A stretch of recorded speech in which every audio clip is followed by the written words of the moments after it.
What's going on, everybody? This is Raw Dawg Sports. I am Mike. That is Evo Vontae Mack. No matter what, we are here. The draft is upon us. Draft day is 2 days away. Draft house is 1 day away for me and my guy Evo, who was muted. Make sure you need to unmute yourself before you start talking. But I'm so excited to get to the draft. We have one more mock, and we got a cast of characters behind the scenes right now who are ready to join us for our last mock draft before we head out to Pittsburgh. But my guy, Evo, welcome in, brother. How you doing? Skull upside down. I still don't quite understand the upside down thing. It's a fad. We talked about it before the show started. I don't get it, but the hat is dope. I'm hip. I'm with it. I don't get the upside down completely as well, but maybe it's like one of those Jeep things where on the back of the Jeep, they're like, if you see this or if you can read this, like I'm okay or something. I don't know if you've seen that before, but yeah, man, look, I'm super excited to be here. Super excited that we are going to be, flying out there tomorrow and heading out to Pittsburgh to be a part of the NFL draft.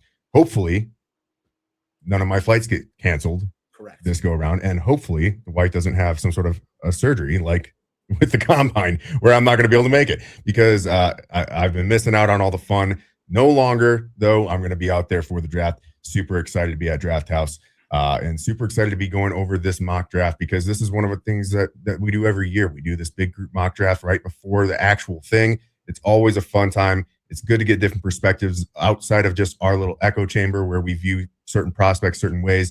Love to hear from other people out there in the community who are passionate about football, about their teams, and about this NFL draft. So are you ready to bring everyone in, Mike, and get this show rolling?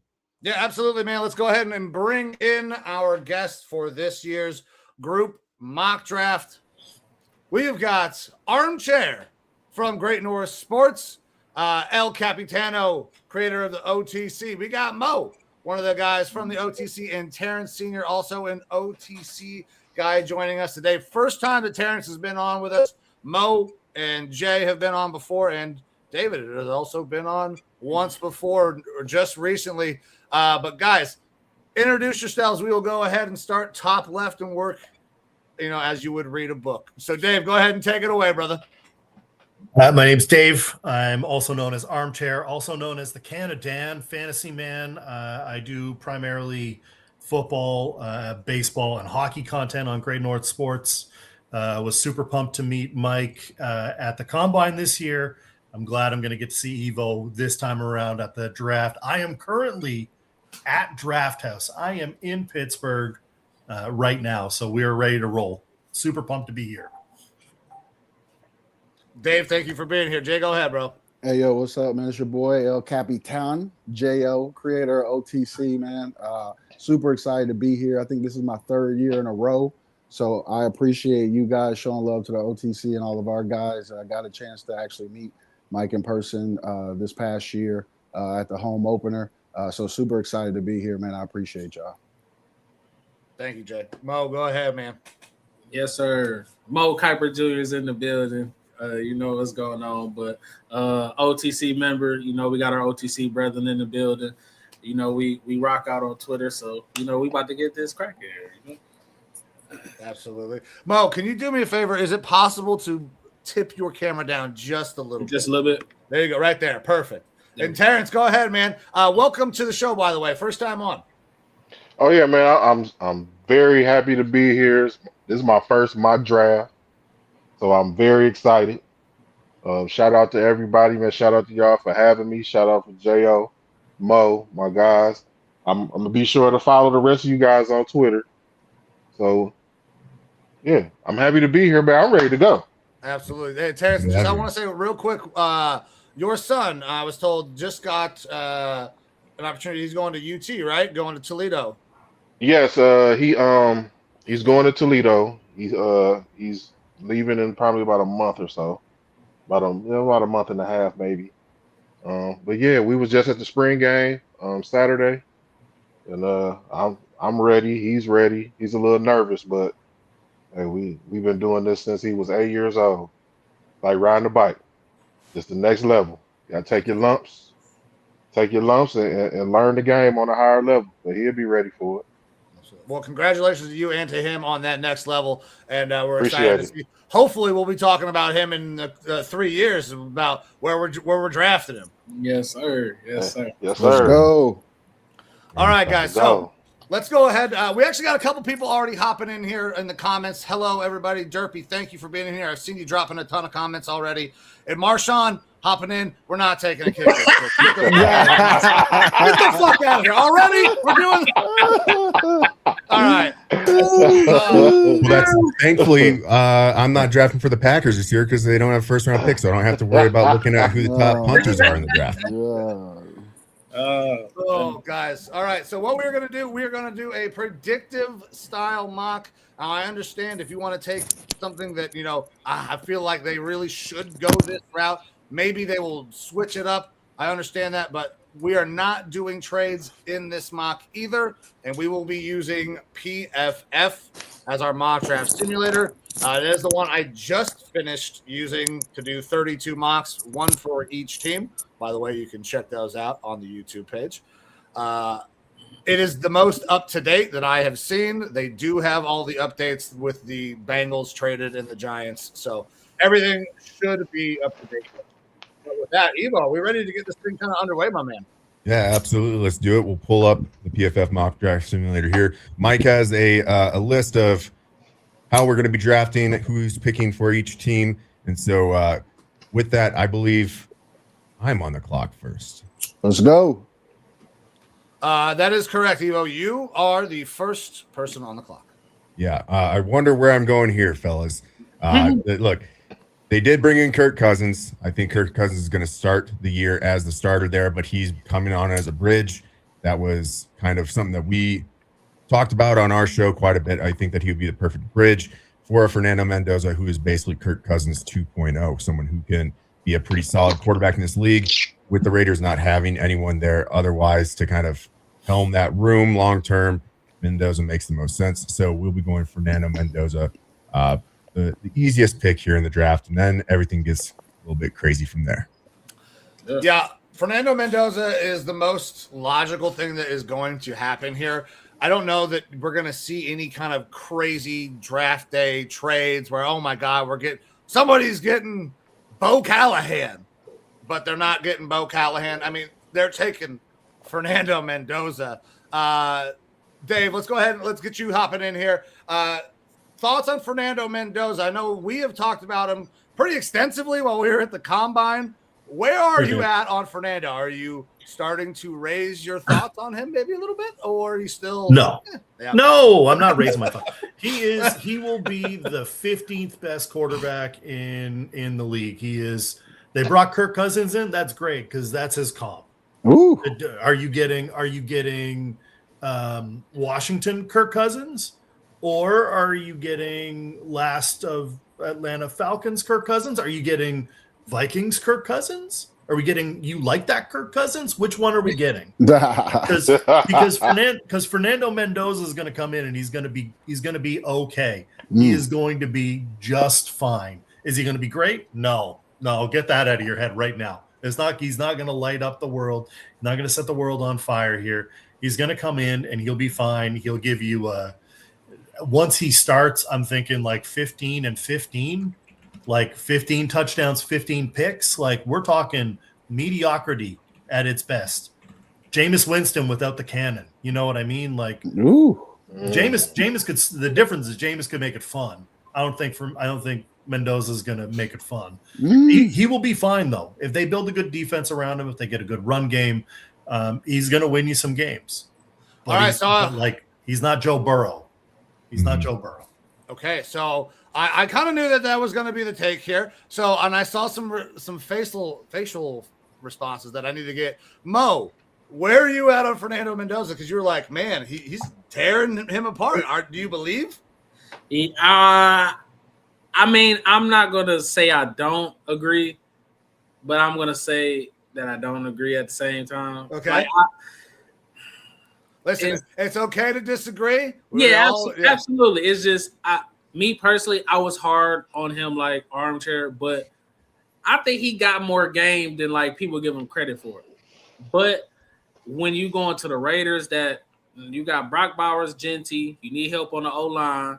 I mean, you got Trey Tucker, Dante Thornton. You still got a lot of weapons you got to develop, and you got to develop him as well. So he's going to have some growing pains, and that's where I feel Armchair, because he ain't going to look too good in them rough spots, like where he had a lot of talent with Omar Cooper, Surratt, Hemby. Like, he had some good guys and some good weapons there at the end. So it's like it's going to be an adjustment period for him. But, I mean, as far as a passer is concerned, I mean, he's one of the best pure passers in the draft, in my opinion. Ignetti got a lot out of him, and I think that we can all agree that the coaching played a big part in this. Yeah. I don't know if that's going to be the same thing on the Raiders. Yeah, I just don't see it yet. And I am happy to eat my hat if he comes out and proves me wrong. You know what I mean? I don't think he's a bust. Everybody that's like, this guy's going to be a bust, I don't think he's a bust. He's going to be a perfectly good NFL quarterback with a 10 to 15-year career, and nobody's going to hate on it. I mean, Phillip Rivers never won a championship. But it's and I agree, it's not like it's Burrow though. Like, no, it's not like it's flashy. Burrow. Right. It's not that. It's not flashy. I feel you. So what? Terrence, if I can, Jay, go ahead. No, Gabe, you get. We'll go, Terrence. Okay, my bad. I didn't mean to jump the line. I wanted to ask, like, what don't you guys like about him? I know a lot of people talk about the system, and what Signetti got out of him, and I mean, he did have a lot of stuff around him, and they were definitely built like for him to be successful. But I don't know. I feel like people are really down on him.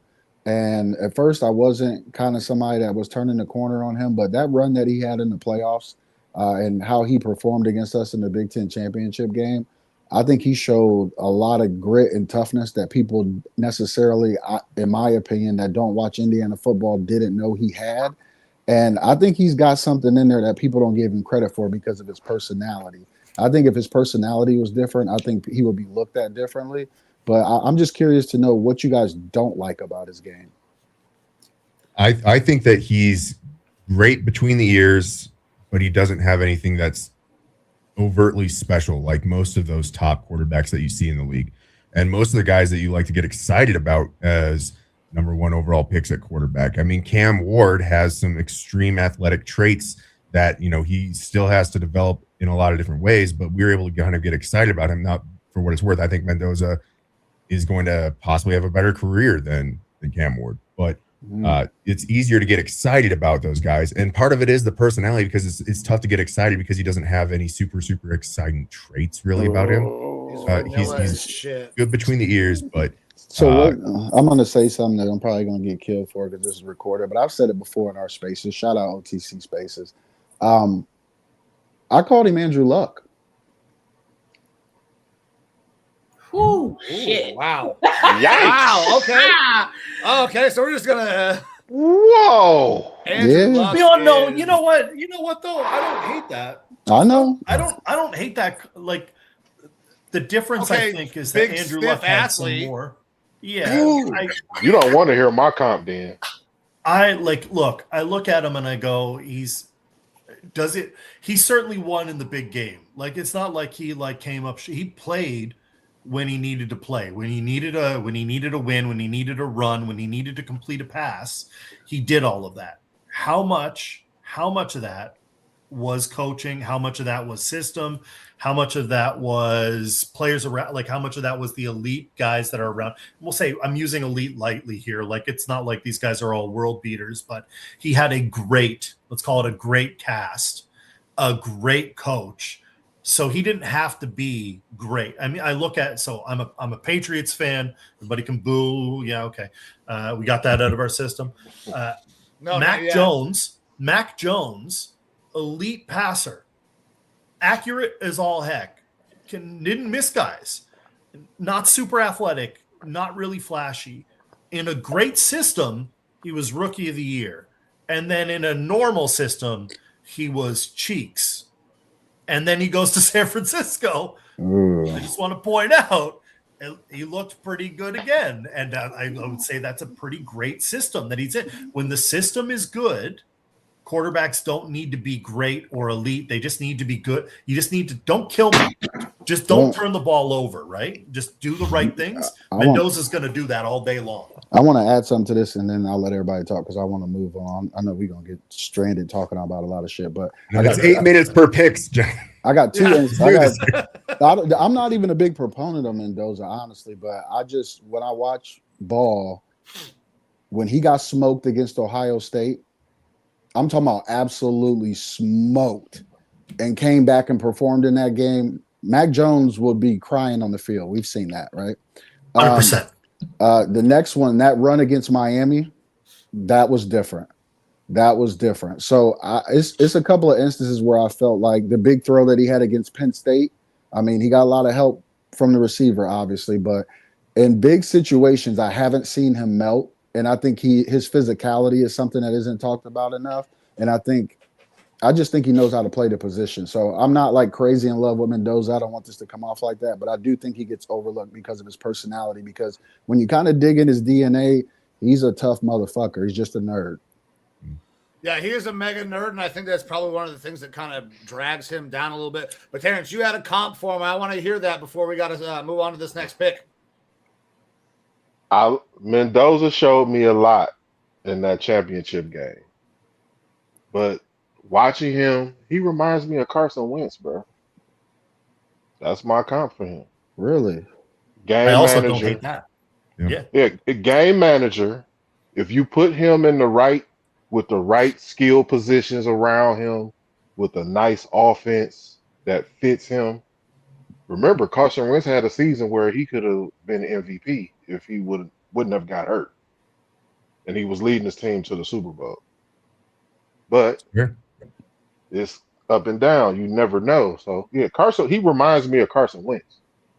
Actually, same kind of build and everything. It's fair. Yeah, I don't hate that at all. All right, guys, we're going to move on to pick number 2. Jets are on the clock. That means, Jay, you are back on it, my man. Where are we going? Them goddamn Jets. I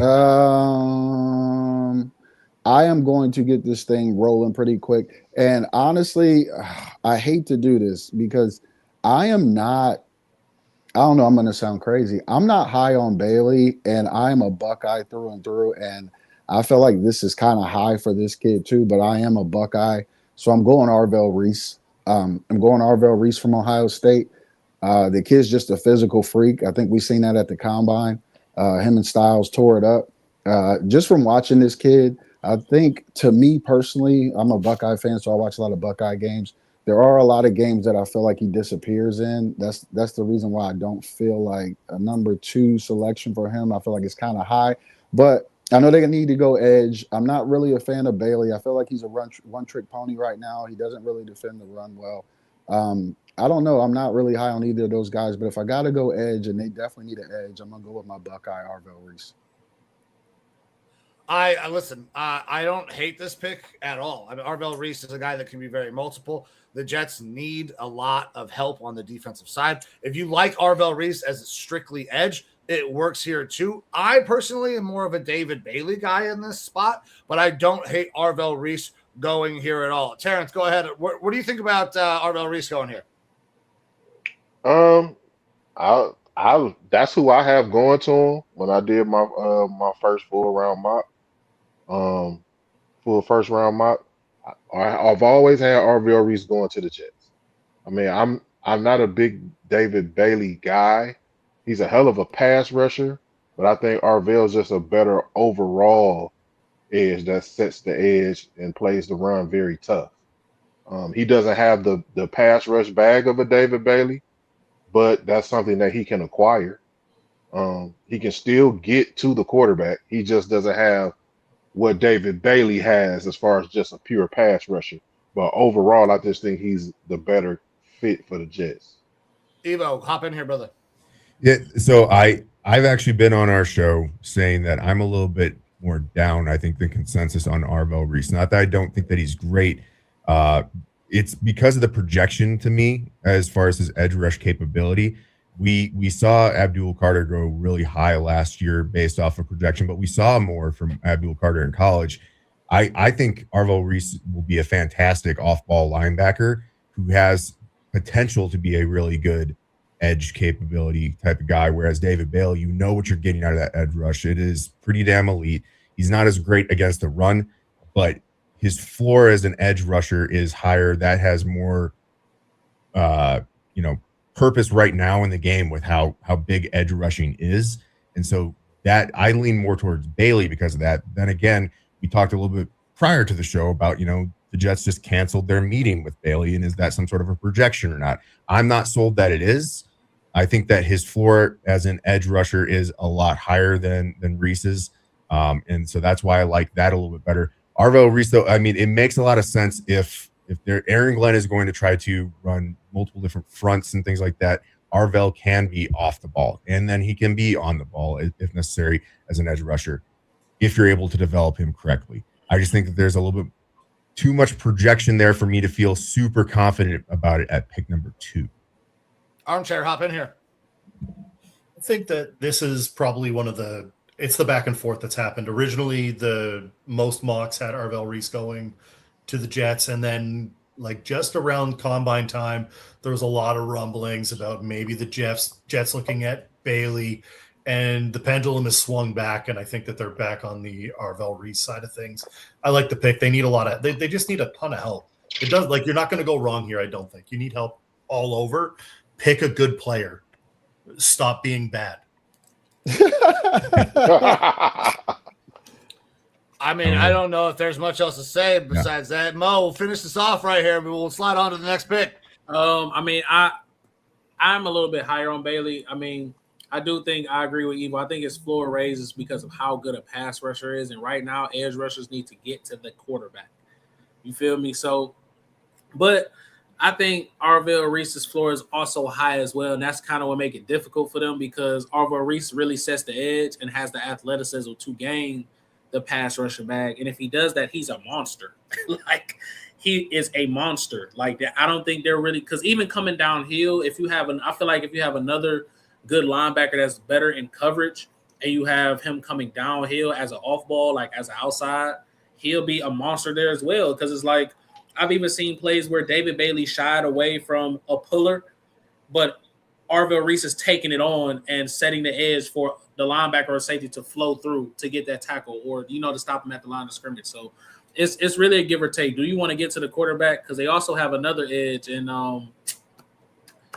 his name is escaping me, but Will McDonald, who gets to the quarterback, so it all depends, but all right. Well, I don't think anybody's going to have a problem with Arvell Reese going at number 2. But now, on the clock at number 3, Armchair, you are back up. You're picking for the Cardinals. Well, is this the Ty Simpson? I'm just kidding. No. Yes.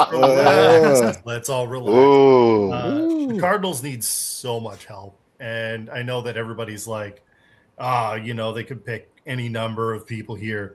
I am going because we're going predictive, and I'm not here to flame any particular franchise. I'm going to give them a little help up front. I'm going to go with Francis Mauigoa. Great pick. I think that's where the consensus is right now. If things fall and he doesn't get snaked early, which if he does, then things have gone off the rails. I think this is likely what's going to happen unless Arizona can find a trade back, which we're not doing today. So Francis Mauigoa. Yeah, the Great primary is probably a trade back. We know the Cardinals have been pretty active in trying to find trade back partners, especially with so many teams having multiple first round picks. They're trying to find someone that's willing to give up some of those. And with how depleted they are at a lot of different spots, it makes sense.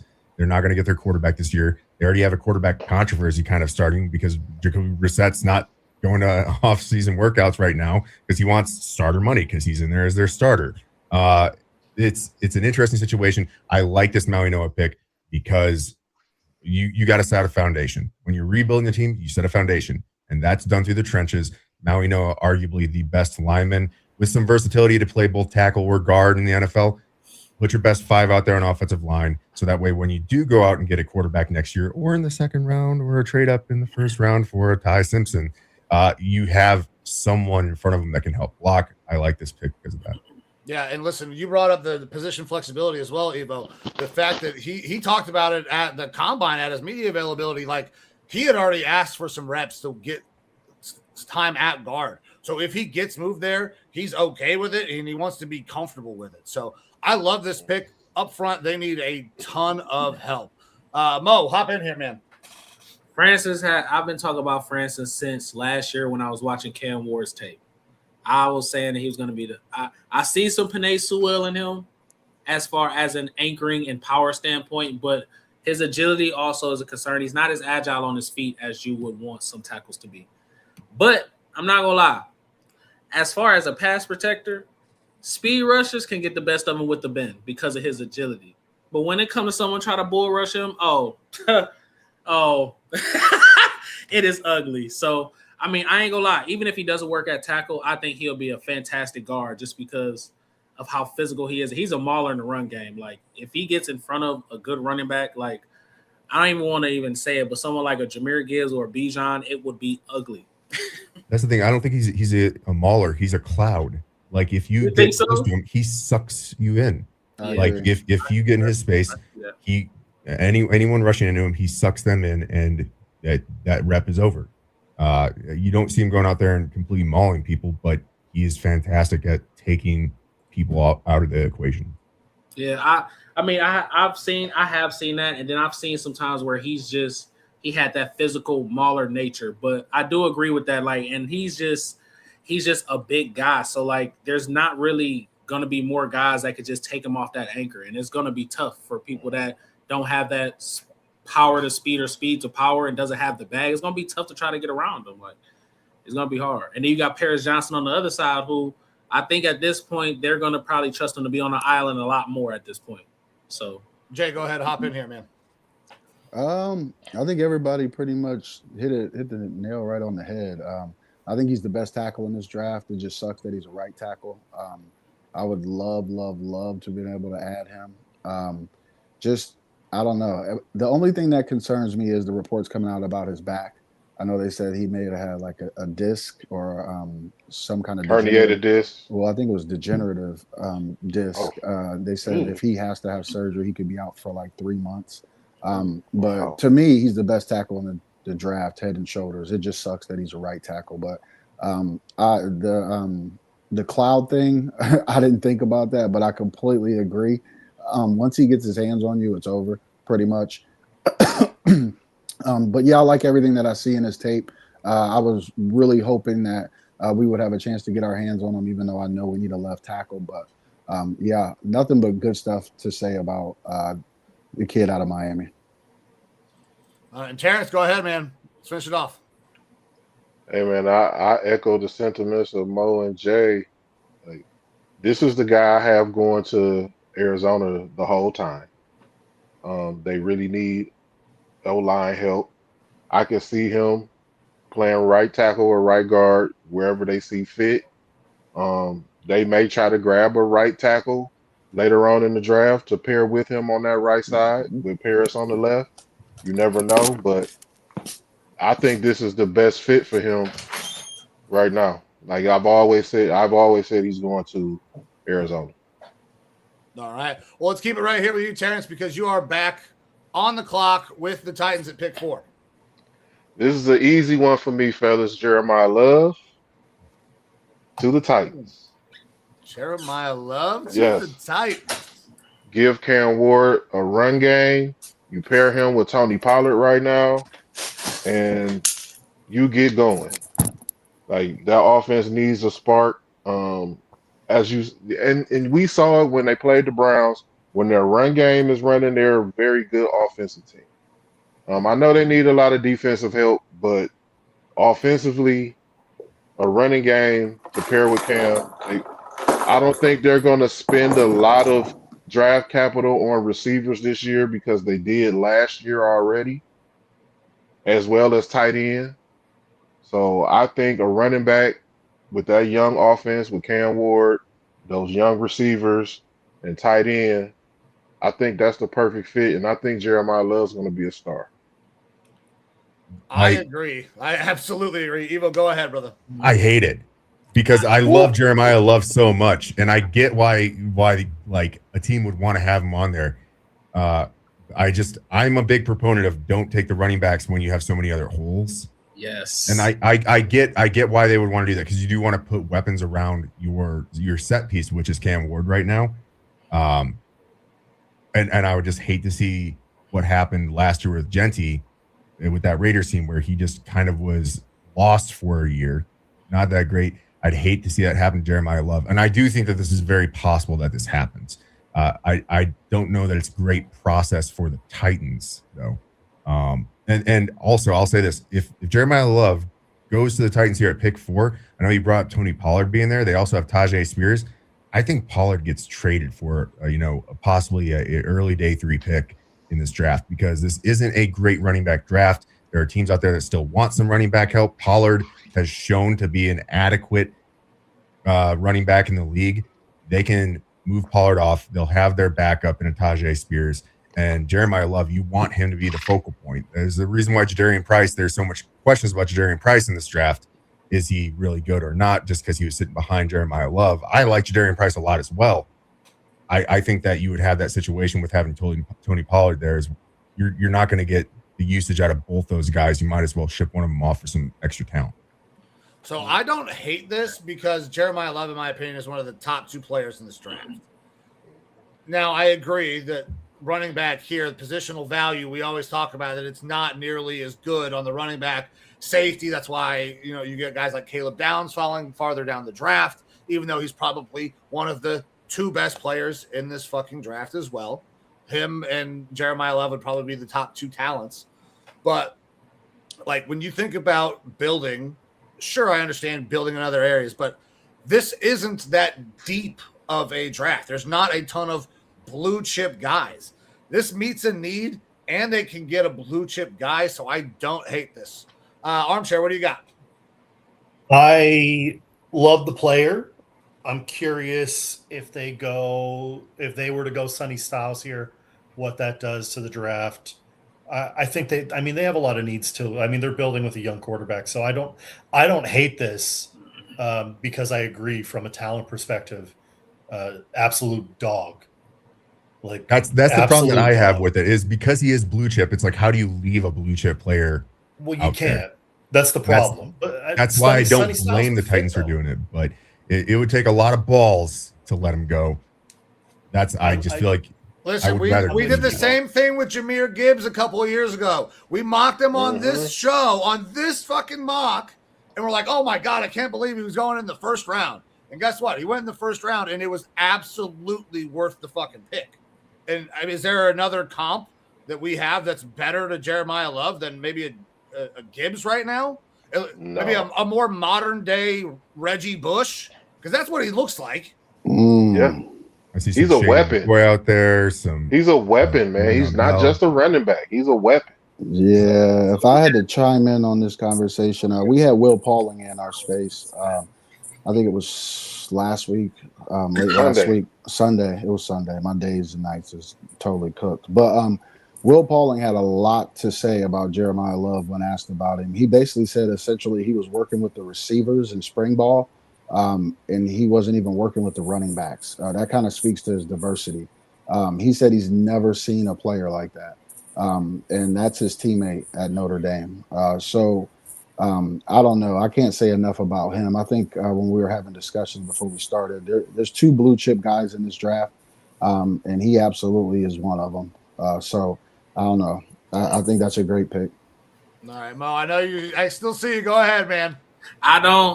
Me personally, I would Evo. I just think that it's literally Jeffrey Simmons and them.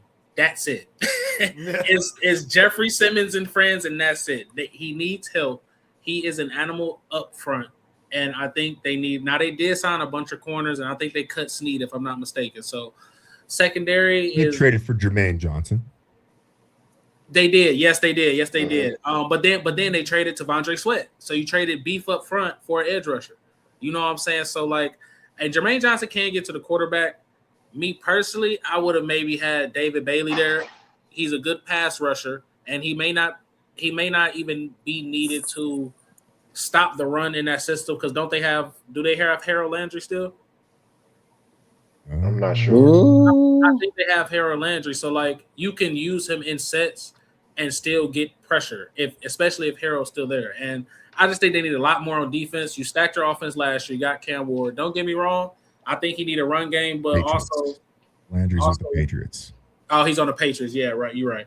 So they need another edge rusher. Even though they have Jermaine, they still need another edge. But I do agree with Evo. I don't want to see Jeremiyah Love getting hit behind the line every time he gets the ball because their offensive line is not good. Very true. I mean, listen. So I understand it. I understand the reason to not like it, but I also have a reason why you'd love it because he's so fucking so good. He's so good. Yes. Well, let's keep it with you, man. We got the Giants on the clock. Now this is where it gets tricky at. I think kind of this is where the draft kind of start, right? So Sonny is obviously an option, but one thing that I looked at was that their GM had a meeting with Tyson. They went to the workout, then they had a private dinner, and then they made that trade for Dexter Lawrence and got another first. I'm just saying, sounds like they like a guy named Jordyn Tyson to me. But here I think with how Sonny Styles performed though, the athletic freak, I think that's where he go. So go 5. But realistically, me personally, I think they may go Jordyn Tyson here. I don't think people are really expecting that right there. So a lot of Jordyn Tyson tape has come out recently. Go ahead, Evo. I like Jordyn Tyson a lot. I think that he's got a fantastic agent. I think that his agent definitely helped boost him up here in the past week or so, especially after that workout. Yeah. I still think it might be a little bit rich for Tyson there at 5. To me, you could go a bunch of different directions with these two Giants picks. Sonny Styles is obviously a phenomenal one. I think they could be looking at offensive line as well. You see Ioane sometimes creeping his way high up here to help solidify that offensive line. I could see a Carnell Tate being paired with Neighbors there, being really electric. And then Caleb Downs as well. I think that with these two picks that the Giants are going to have here in the top 10, that they've got some really awesome options to help this team out. I don't think any of them are wrong. Sonny Styles here, it makes a lot of sense as well. He's so versatile, and he plays really well in the NFC East. You have a lot of mobile quarterbacks. You got a Jaden Daniels that you got to watch out for there. Dak Prescott, not so much. But you've got Jalen Hurts as well. You have Sonny Styles is a perfect complement on that defense to defend against those guys. Mm-hmm. I think Sonny Styles, Harbaugh is sprinting to whoever to say, go get me Sonny Styles if he's sitting there at 5, in my opinion. He was incredible at the combine. He was fantastic at Ohio State. I mean, as an Ohio State guy, he was great to watch. I mean, he's all over the place. Now, Mauigoa did have his way with him when we got to the playoffs, but you know what? Sonny Styles can play damn near anywhere, anytime he wants, and his athletic profile is insane. J.O., you got anything on Sonny? Yeah, I don't think people are gonna like it though. Oh no. Uh-oh. I'm a Buckeye man. I always got to preface this before I start talking because I don't want people to get it misconstrued. The number 2 pick that I acquired Reese for the Jets. I felt like that was too high for Reese, but I felt like I liked him better than Bailey as a prospect, and I know they needed to go edge. With this pick, I like Sonny Styles. I think he did a heck of a job converting from safety to linebacker. I think he'll continue to get better at the position. But I watched a lot of Ohio State football, and I didn't think that he was really good in coverage. I think that he does come downhill well. I think he's a thumper. Like I said, I know he's still learning the game. So, him switching position, this was his second year playing linebacker. So he's a heck of an athlete. He's a freak. I think he proved that at the combine. But I'm not as high on these two Buckeyes, Reese and Styles, and this top 10 as much as I would be a Caleb Downs. I feel like out of all the Buckeyes, Caleb Downs is probably the best defender in my opinion. I just feel like the system that Patricia put together, I feel like it could have hindered them a little bit in terms of, I feel like there was a lot more that, they could have done.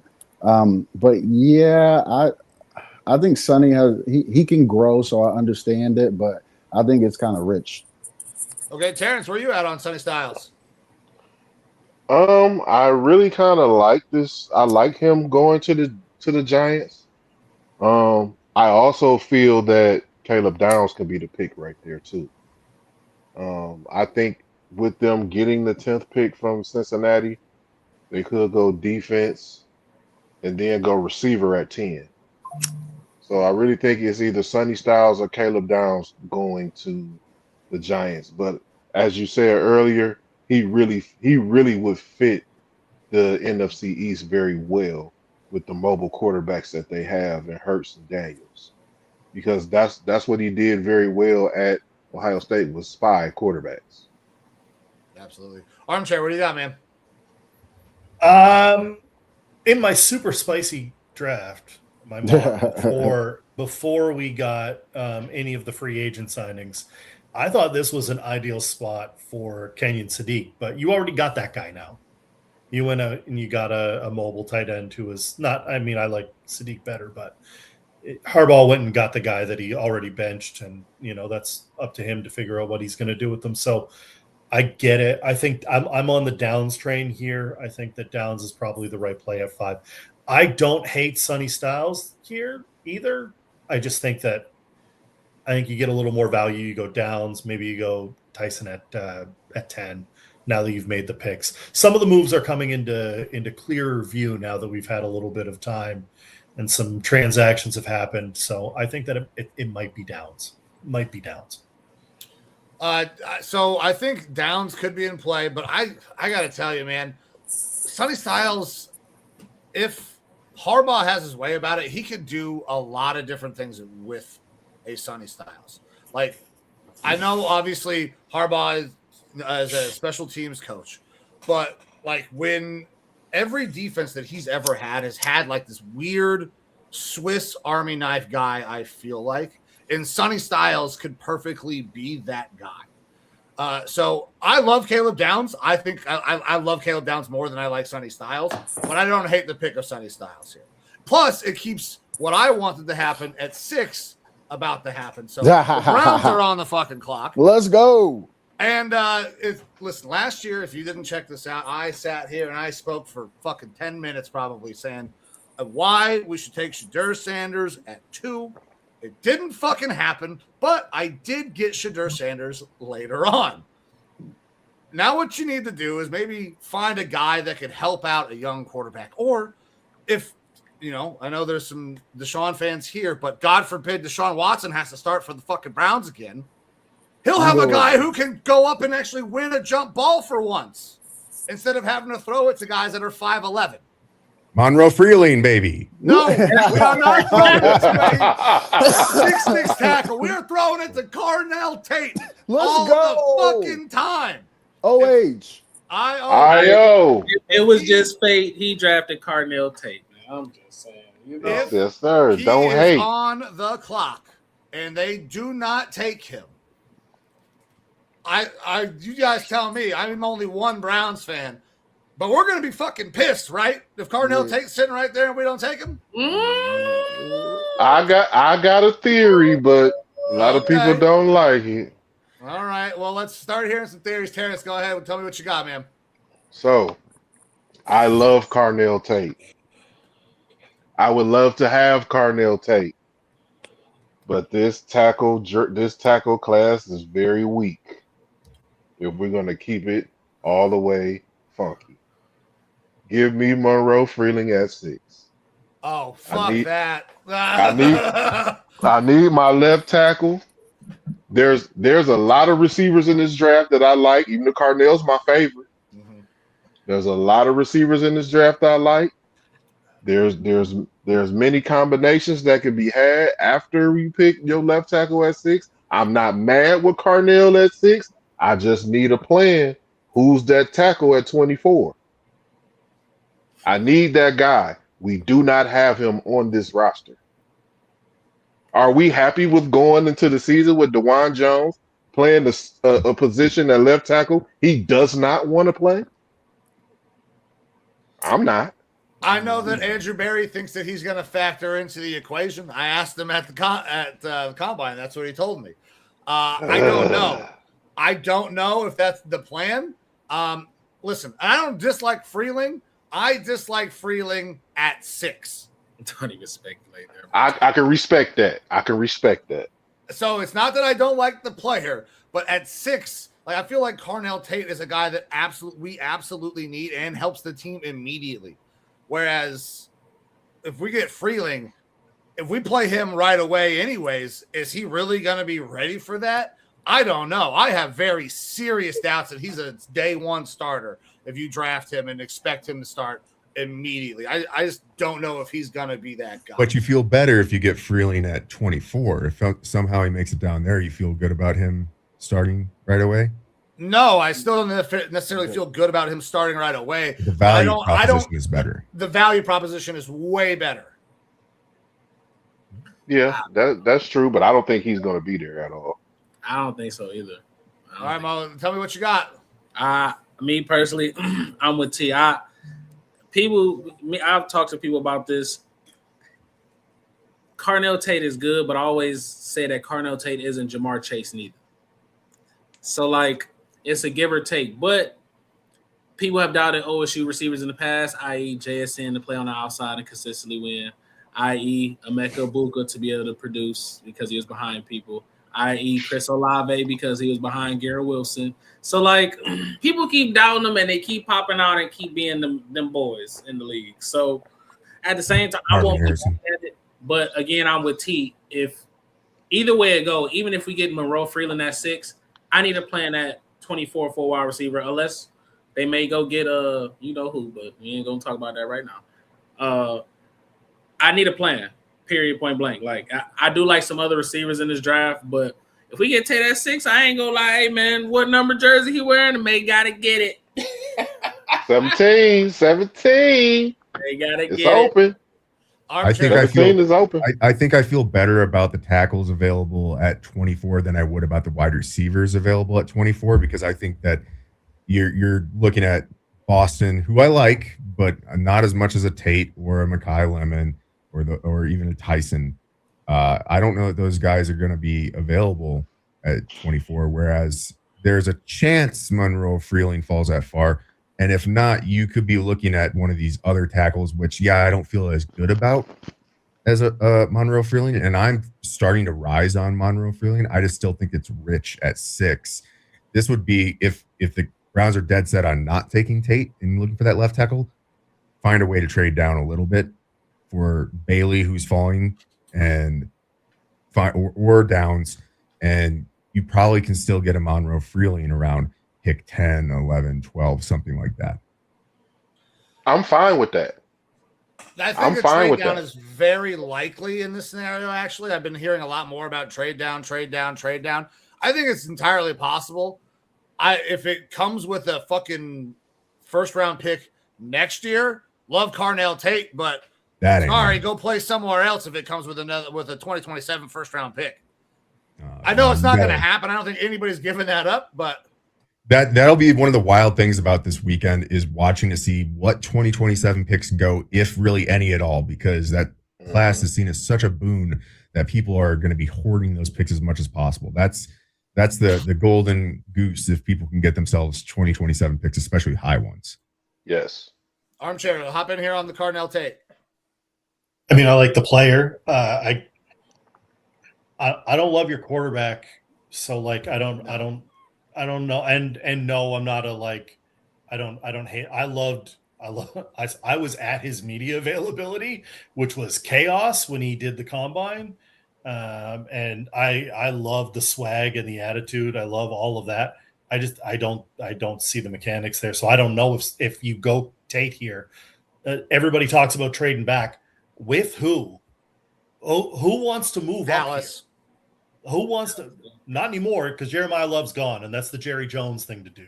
Yeah, I feel like Dallas, or if there's trade calls being fielded by the Browns, it would be between Dallas and Kansas City to try to move up there to get a falling David Bailey, because both of them could use that edge rush help. I think the best play for the Browns here, if you're stuck at this pick, take the best player that's going to help your team, and that's Tate. Period. In my opinion, it's the best. He's the best skill guy. The best skill guy you got, and you need him. Like, whether I like your quarterback or not is irrelevant. You still need a wide receiver that's going to catch the ball, and he is a difference maker for the team. So I like the pick. If you go Tate here, I think you should be thrilled.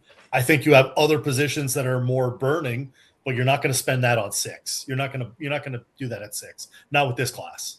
Yeah, I absolutely agree. All right, guys, so we're going to go ahead and slide on to the next pick now. With this next round, now that we've all got one pick in, we're about 50 minutes in, we're going to start to speed these up. So if you don't have anything, I won't call on you, but if you do got something, just give me a little hand gesture and we'll get to you. All right, so with the next pick, my man, Evo, you are back on the clock. Commanders, 7. Yeah, absolutely. Look, there's a couple different routes that I would think about going here. David Bailey falling a little bit is absolutely an option. You look at this roster, they have Caleb Von Chase on, they have Odafe Owe both brought in. You even have Dorrance Armstrong. So I feel like they can get by with that talent that they have there at defensive end, which is why I'm not going to be going David Bailey. The other option here is you add an offensive weapon and like a Makai Lemon for that offense to kind of keep humming, or you go where I'm going to go. That's Caleb Downs, one of the blue chip guys in this draft. Don't get cute. Take a really good player in Caleb Downs. I think that the potential degenerative issues are a little bit overblown with him. There's guys who have played in this league with degenerative issues and never had a problem. It's something like maybe when you're 40, 50, you got to get a little bit of work done on it. I'm not worried about that. Caleb Downs is a blue chip guy. They've got Nick Cross and Will Harris playing in that backfield already. I think that he easily is able to replace either of them at this point because he is so damn good. Caleb Downs is fantastic. That's why I'm going Caleb Downs here for the Commanders. All right, so I like Caleb Downs a lot. Jay, go ahead, man. No, just good pick. Good pick. One of the blue chippers in the draft, man. I don't know. I can't say enough about him. I kind of mentioned about Reese and Styles. He's probably the best Buckeye out of the 3, in my opinion. I think he's probably the most polished. Matt Patricia raves about him. They raved about him in Alabama. There was people saying that when he touched down in Alabama, they already was calling him a Hall of Famer. I wouldn't go to that extent, but I really love Downs, man. And I love the fact that he's going to be able to play multiple positions in the back end for this team. Like, you can play him in the slot. You can play him at the deep safety. You can play him in the box. Like, he can go all over. And he did all of that at fucking Ohio State to a high level. So this meets a huge need for them and can help in the back end, I think, kind of everywhere. Anybody else got anything?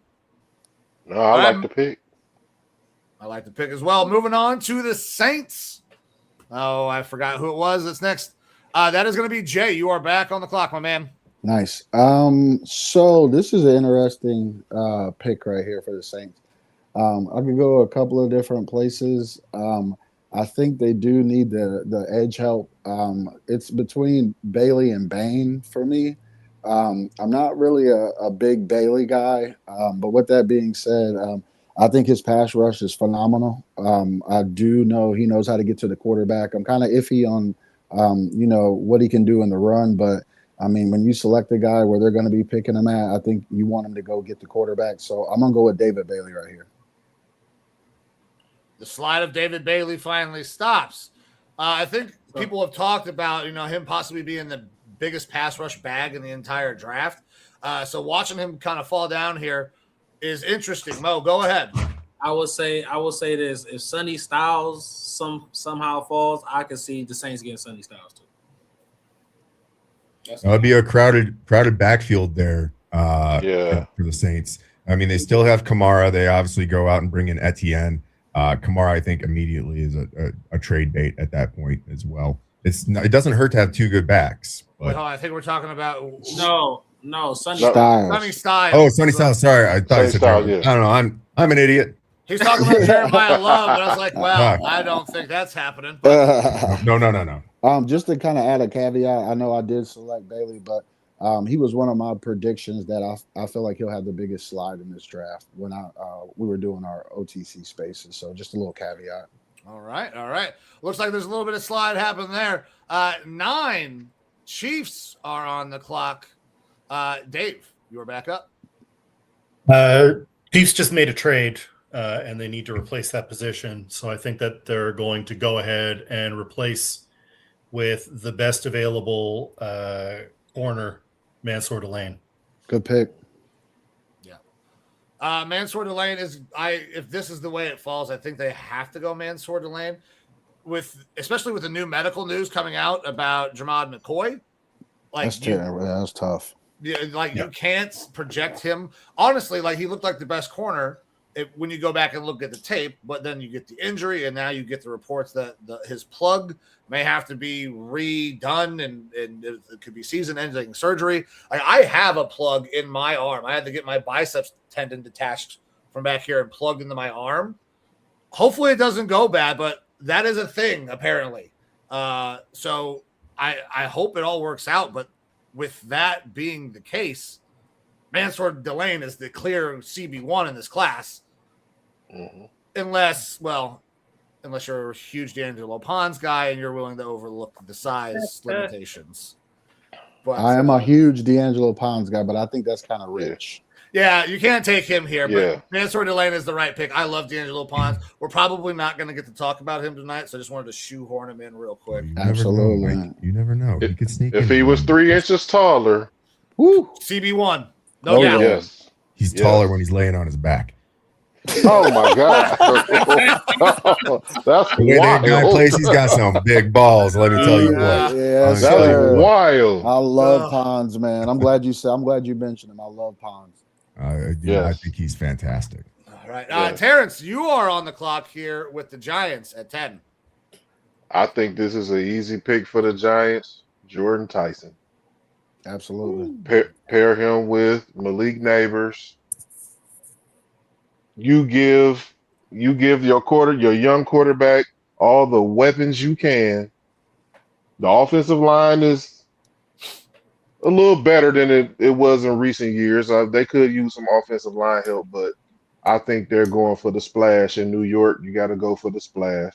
You got Sonny Styles at 5 to put on that defense, which is a very good defense, especially the front 7. You add Jordyn Tyson. You pair him with Malik Neighbors.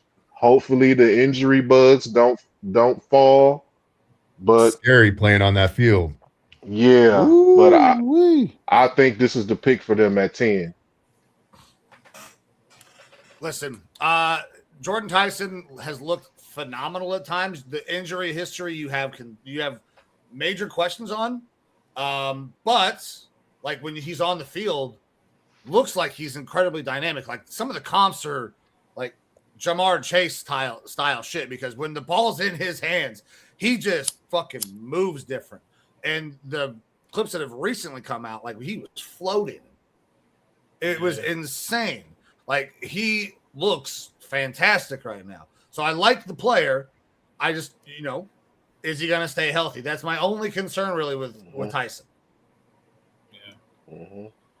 Sure. All right, guys, moving on to pick 11 here. Mo, you are on the clock with the Dolphins. Well, they need about everything. Facts. I think you probably took maybe the one popular pick with Mansoor Delane there. And if Jeremiah McCoy didn't have that issue, he probably would go here, to be honest with you, because they need DB help. But I think this is where Makai Lemon goes off the board at. Good pick. I mean, it's another little guy, but they don't got Tyreek Hill no more. You just brought Malik Willis in, and they ain't got Waddle no more. So who he throwing to? And you signed him for 3 years, so he need a weapon. Yeah. He does need a weapon. Washington. I think that's the receiving option there. Right. Yeah. So he needs a weapon. Now I am going to bring Armchair in on this pick. Makai Lemon. There was an interesting interaction that happened at the combine. You were standing right there as it took place. You were at his media availability. I was off with Jacoby Lane. What do we make of how all of that went down? Look, I'm not saying it's aliens, but aliens. He was cooked. I mean, he was cooked. But like, who cares? Can he ball? Yeah. It just, I mean, look, the guy I think he got nervous and he was like, I'm going to chill out before. And he just went a little heavy. Hold on. He was a little max relaxed. Whoa. Okay. Whoa. Okay. All right. Interesting. Now he was not giving great. He wasn't giving great answers. He wasn't giving great media avail. And like, I'll show you the video. It's fun. But like, he's as someone who partakes. Oh, I know. Right. What it looks like. We picking up what you putting down. So that's not coming from a place of haterade here. No, look, you do what you got to do, and I imagine a lot of these kids, they're coming especially into Combine Week. You're coming out to those scrums, and it's either like it could be 300 people gathered around a single podium, or it could be like Mike standing one-on-one with you, and like you don't know what to like. You're like, I gave up my day for this. Like, I got to come out and do it. So like, yeah, maybe he was nervous about it. I like the player. I like the pick. They also need like literally everything. This could have been Monroe Freeling. This could have been Akeem Mesidor. This could have been Ioane. This could have been McCoy, if not for the news. Like, I don't think you go wrong picking anything here for the Dolphins. To be honest with you, pick the best guy available. You need help everywhere. Yeah. Everywhere. Now listen, and as a pro broccoli channel, I'm not hating on doing it. I just question maybe the timing, like wait, or maybe don't do it for that moment. But you know what? When you see him play, I watched Josh Gordon go and ball his fucking perfect call. Like, he was fantastic. One of the best receivers I have ever seen. I don't know Ricky if he was Williams ever was sober while we he don't was need playing. to worry about it. Well, let me ask you a question though. And I agree with you, but did we ever see, to our knowledge, any interviews or interactions with Josh Gordon looking baked? No, not to my recollection. So that's why it's kind of red. I'm not saying red flag, but it's you raising the antennas because you gotta handle yourself with a certain amount of professionalism. Maybe he did go a little bit extra, and maybe he didn't anticipate it was going to hit him like that. But I think everybody knows when you go to these places, Senior Bowl, Combine, it's a job interview from the day you arrive to the day you leave. So that's kind of troubling that he would even chance that, but. Players play. If he can still produce, I'm with it. That's the thing. If I was drafting a guy based on how he could work at the podium, I'd have a question. Guy can fucking play on the field. That's what you're taking him there at pick 11 for. As long as he keeps everything clean off the field, which has been an issue with like a Tyreek Hill down there in Miami. Ooh. And Miami is going to have, whether it's the ladies or the luxury or whatever, there's going to be distractions down there. But he's coming from Southern California. It's not like he didn't have those distractions there either. So that's true. Like he's a hell of a player on the field, and a nice receiving option there for Malik Willis. My question is, with that new group in Miami coming from Wisconsin, are they really caring about wide receivers that much? I feel like they're going to be more of your meat and potatoes, trying to instill that down there to build through the trenches a little bit for the future. Facts. Yeah, I was thinking Rueben Bain here. I could absolutely see that. I mean, low moving cost.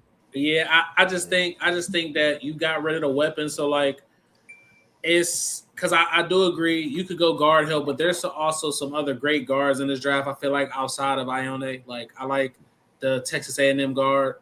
I like Pregnon. I think. Fano arm size, they may trust him to be on the outside, but I think as a guard, he'll be nice. Caden Proctor, I don't see him as a tackle, but as a guard, Ooh wee.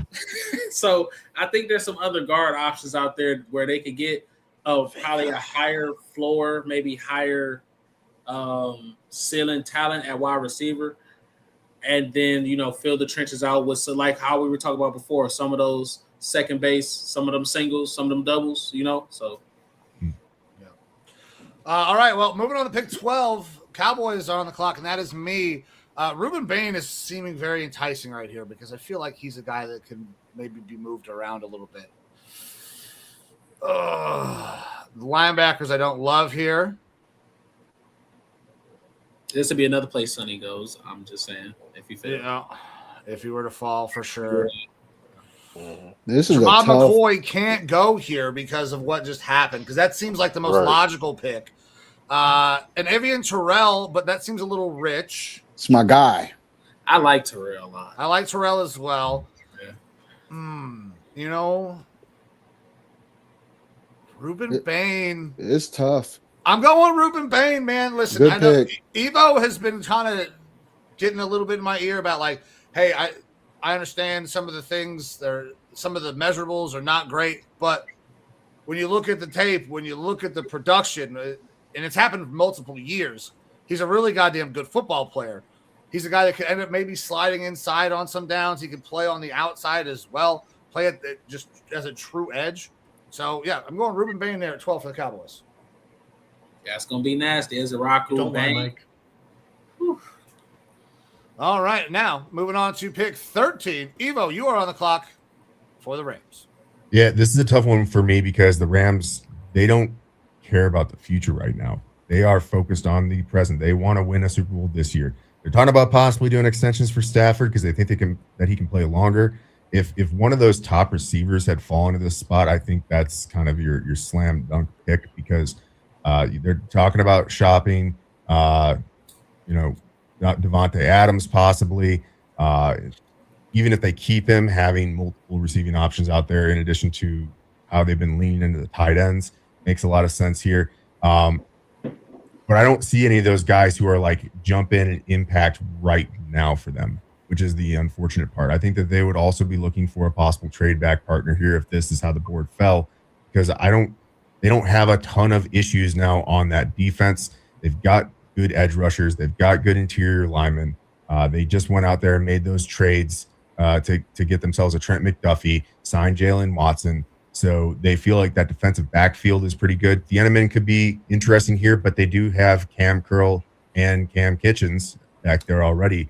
They're not bad. They're pretty solid. So I think I'm going to have to look towards the future for this team here because I don't know if there is a guy that's an impact right now type of player for any of the positions that they need. That's going to be Spencer Fano. He play all across the line. They've got some age issues there along the line. Alaric Jackson's playing left tackle. McClendon's playing right tackle. Injuries are going to happen. Fano doesn't have to come in and jump and play right away, but he can come in if there's an injury this year, and then he provides some options for the future. I'm not a huge fan of this pick because, again, I wish that they had one of those impact guys fall to them right now. It's not the case. I'm going Spencer Fano. I think that's the definition of a luxury pick. Yeah. They're kind of in that mode. I wonder here, with they say receiver being a need, is Kenyon Sadiq going to ever line up in line at tight end? Because you could just draft a weapon right here in Kenyon Sadiq and meet multiple needs, I think. You could, and that's the thing is that I think they have pretty solid tight ends there already. They've got Tyler Higbee. They got Terrence Ferguson, the running mate of Sadiq back in the day there at Oregon. They've got Colby Parkinson. They can't keep getting away with this, Evo. They can't keep getting away with this. Yeah. It's all right. We'll see. Well, we will see. Moving on to 14. Jay, you are on the clock picking for the Ravens. I expect a kicker here. Son of a yay, my man. You remember. Yeah, I only fuck over the Steelers, excuse my language. The Ravens, I hate to pick this kid for them. I would love to screw them over, but I'm picking this kid just because I think he's a stud, man. Dude he's an absolute freaking problem. I hate to add him to their interior, I'm gonna botch the hell out of his name, but Ioane, the kid from Penn State. They got He is an absolute mauler. I hate to see him go in the division, especially with us having some question marks, being a Browns fan on our offensive line. But I don't know how they pass him up. The other guy that I was kind of leaning towards, I was looking at Sadiq for this pick, to be honest with you. But I'm going to go ahead and go with the kid out of Penn State. I think he's a mauler. I think that he has that mentality, if you will, that Ravens hard-nosed mentality. I'm going to go with, the kid from Penn State. All right. Well, I love it. I love Vega. Dave, was that you want to say something there? Well, no, I mean, I love the pick. I think he's a little undervalued here because of the class. I think positional value, everybody's like, yeah, but I think he is going to be a great player in the NFL. And I think he is going to help someone's line immensely. And a lot of those big guys don't get the love that they deserve. And I think that he's going to be an anchor here. So I think it's a great pick. And that would be such a Ravens pick. We had a down year. Let me just add an elite talent that nobody else is looking at. No big deal. Back to the playoffs again for another 100 years. Thanks a lot, Baltimore. I hope that's not the case. But Dave, let's stay with you because Armchair, you're on the clock for the Buccaneers. I mean, I would have gone Ioane for the Buccaneers because there's not they need help in places, but it's not Fineman. I mean, I could go with a Keldrick Falk here if I wanted to get a little spicy. We could go Jacob Rodriguez. Ooh. But I am going to go. We could have gone. Jeremiah McCoy was the guy I think that we could have gone here as well. I'm just going to go Kenyon Sadiq. I'm just going to go with my unicorn, and I'm going to give Baker just an elite piece to play around with. He's already got some wide receivers that are showing out. Just lost Mike Evans. This just gives him another guy to kind of play around with, and I think that it works. It's not what I would have gone to Ioane here, but the way the board falls, you don't get to pick it. You get a chance for Kenyon Sadiq, you take it. Yeah, Sadiq is fantastic. Honestly, kind of reminds me of David Njoku, which it would make a lot of sense for Baker because they had a really good rapport. They worked. Baker loves tight ends. Kate Otten's still down there, right? Yeah. Yeah. So you pair these two together and give Baker multiple weapons at tight end and still a couple of very capable wide receivers. He can get you to the playoffs. What happens once he gets there, we'll see what happens. But you have to look at Sadiq as being a receiver here because Cade Otton will be that inline guy. Sadiq is the kind of interesting receiver option there. They have Buka, they have Jalen McMillan and Tez Johnson. Chris Godwin's there. He'll be hurt by week 3. So you need someone that can step in and be that bigger body receiver. Look, I love Godwin, but the dude can't stay healthy. And then we also saw the injuries. McMillan's coming off, I think, of a neck injury. Buka didn't look the same after he got hurt last year. So you have to provide those receiving options for Baker. I think that Sadiq makes a lot of sense here. Though you bring up Njoku. Njoku's still a free agent, if I'm not incorrect. You can just go out there and sign him. They already have the connection with Baker. And at this point in time, with the draft happening, free agency is kind of coming to an end. You could probably get Njoku at a little bit of a discount. So if they wanted to go a different direction, they could. That's a sneaky good suggestion. I didn't think about that. There you go. All right. Next on the clock, we have the Jets back up. And Terrence, you are picking for the Jets. All righty. Originally, my pick here was Avion Terrell because of Aaron Glenn being the head coach and the former corner and defensive guy. But I'm going to go to the offensive side of the ball. I'm going to give Garrett Wilson a little help, and we're going to go with Omar Cooper Jr. Oh. You.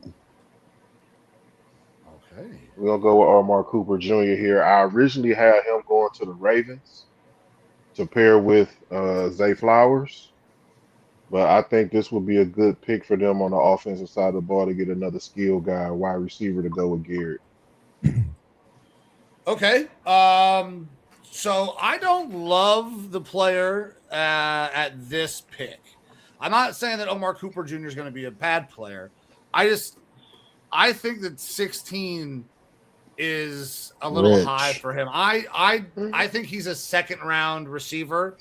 There are other guys that in this class that I would take over him that are even going to be drafted later, like a Ted Hurst. Ted Hurst is like one of my favorite fucking guys in this entire class. So I'm not a Ted Hurst guy. Okay. So we just have different things that maybe we look for in wide receivers. So Omar Cooper Jr., not a bad player. I would not go him here. Anybody else? Where they at on Omar Cooper Jr.? I think Omar Cooper Jr. is the second best receiver from Indiana in this class. Ooh. I think Surratt is better. I think Surratt could be fringe, and this is probably hot take territory. Surratt could be end of first round, early day 2 type of player. I see Keenan Allen in him. Like that's where I'm at with Surratt. I've been on Surratt for so long too. I'm with you. Nice. Cooper is very interesting, especially with some of those like Debo comps and stuff like that. Every year we talk about a guy like this could be the next Debo. Xavier Legette could be the next Debo. None of them are turning out to be the next Debo. Is Omar Cooper possibly that guy? Maybe. We'll see. But like I've been lower on Omar Cooper a little bit.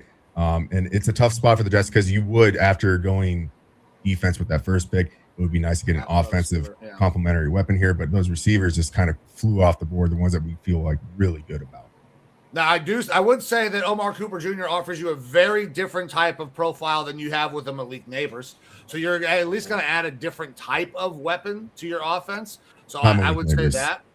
What's that? Garrett Wilson. Oh, my God. Garrett Wilson. Yeah. The other New York team. I'm sorry. Yeah. But, yeah. Listen, I get it. Good player.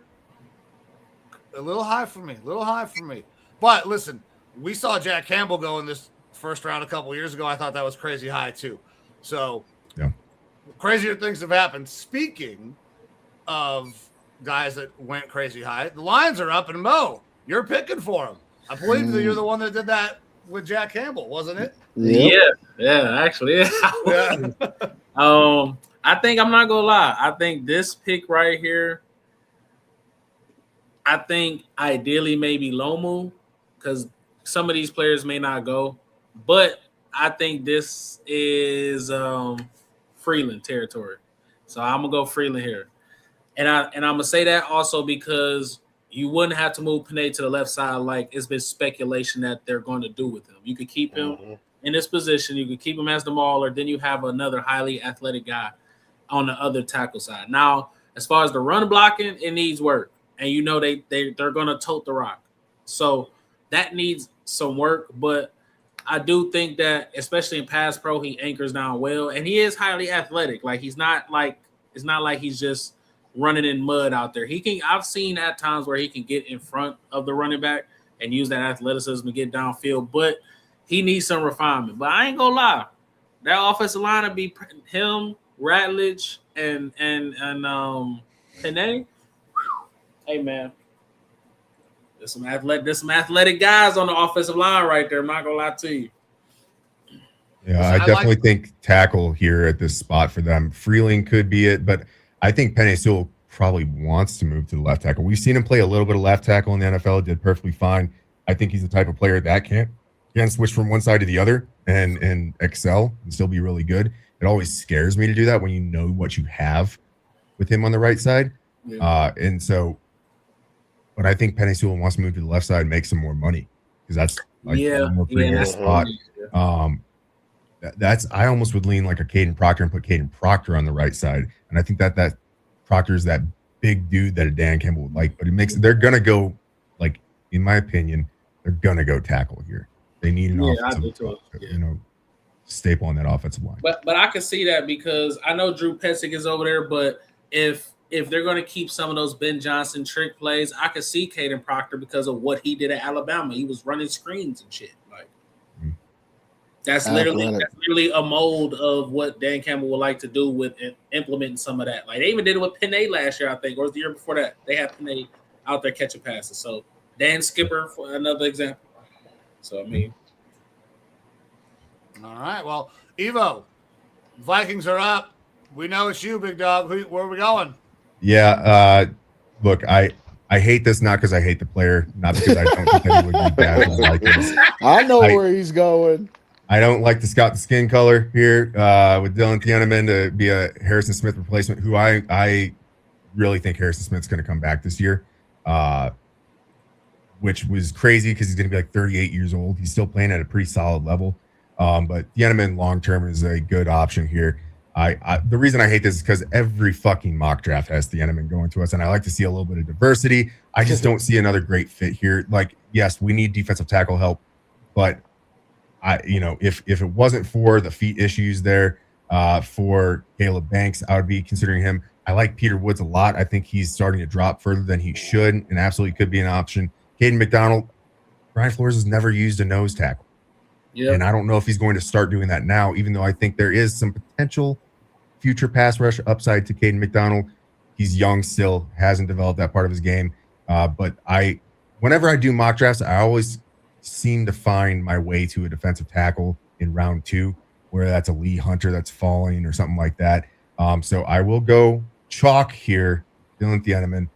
I like the player. Damn. Obviously, hyper athlete.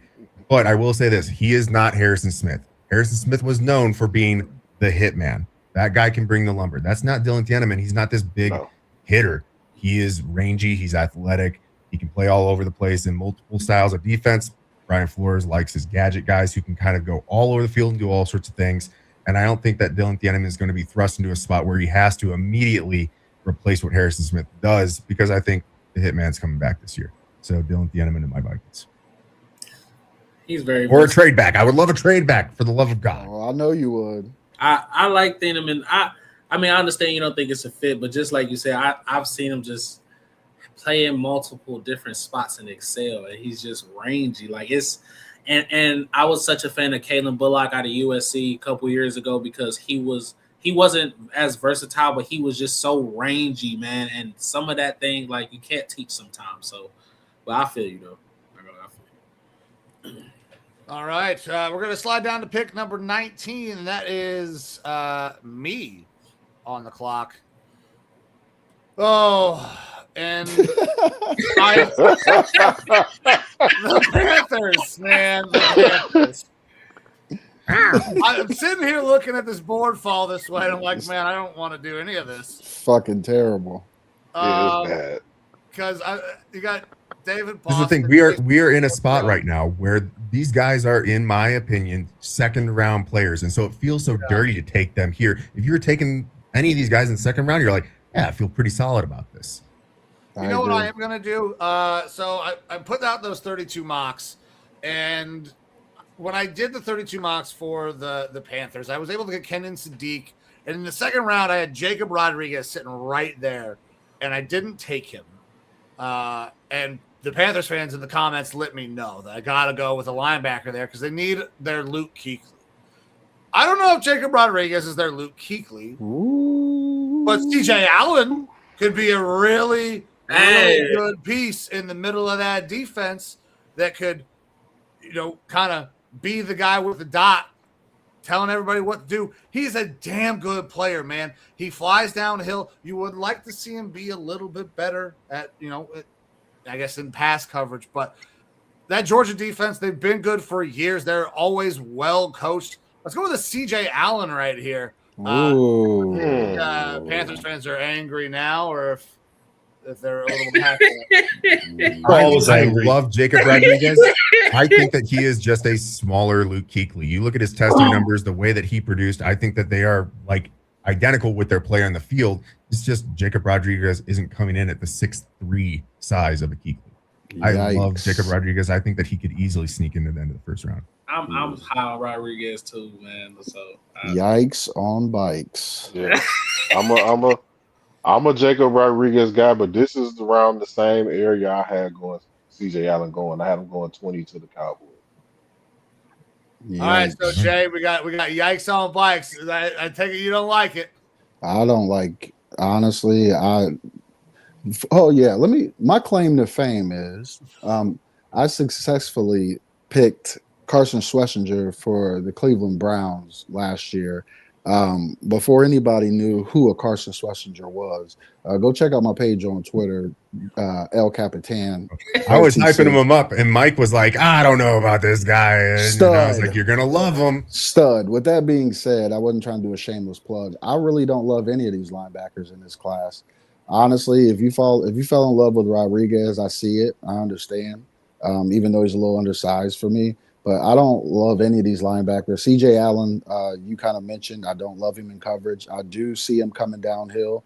I think he's a solid linebacker, but it kind of speaks to what Evo kind of touched on earlier, where now that I'm looking at this board and the way it's fell, like a lot of these guys, I wouldn't consider round one, especially for some of these teams. I would be scared to draft these guys round one. So that's all the input I have.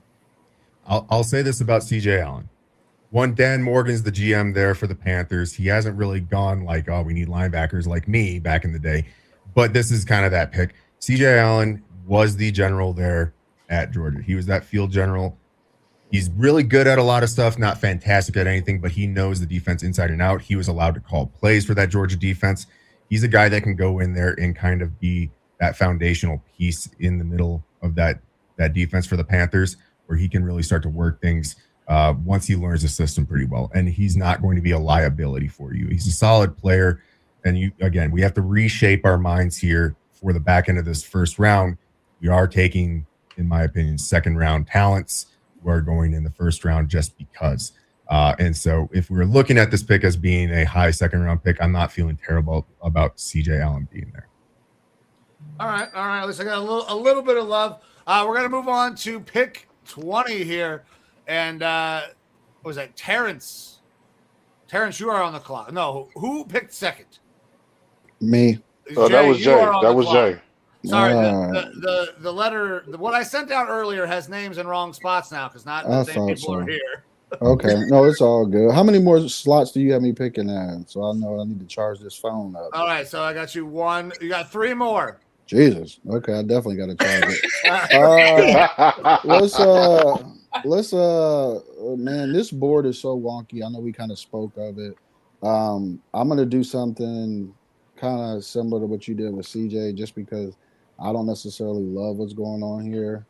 I'm gonna go get the kid that I absolutely love out of Clemson. Terrell, yes, okay. Avion Terrell. I am not a DB expert. I talk to Bird a lot. Shout out to Bird OTC. I just feel like he is just, I don't know, he's a hell of an athlete. He can do everything, man. I mean, he's a ball hawk. His hips are great. I don't know, man. Like, I honestly don't know why people are kind of, I wouldn't say they're down on him, but he's not really regarded as one of the top corners in this draft, in my opinion. But to me, I feel like he absolutely is. So I'm going to select Avion Terrell from Clemson for the Dallas Cowboys. He's a little bit smaller, but I feel like he's the McDuffie of this class. He plays bigger than he is.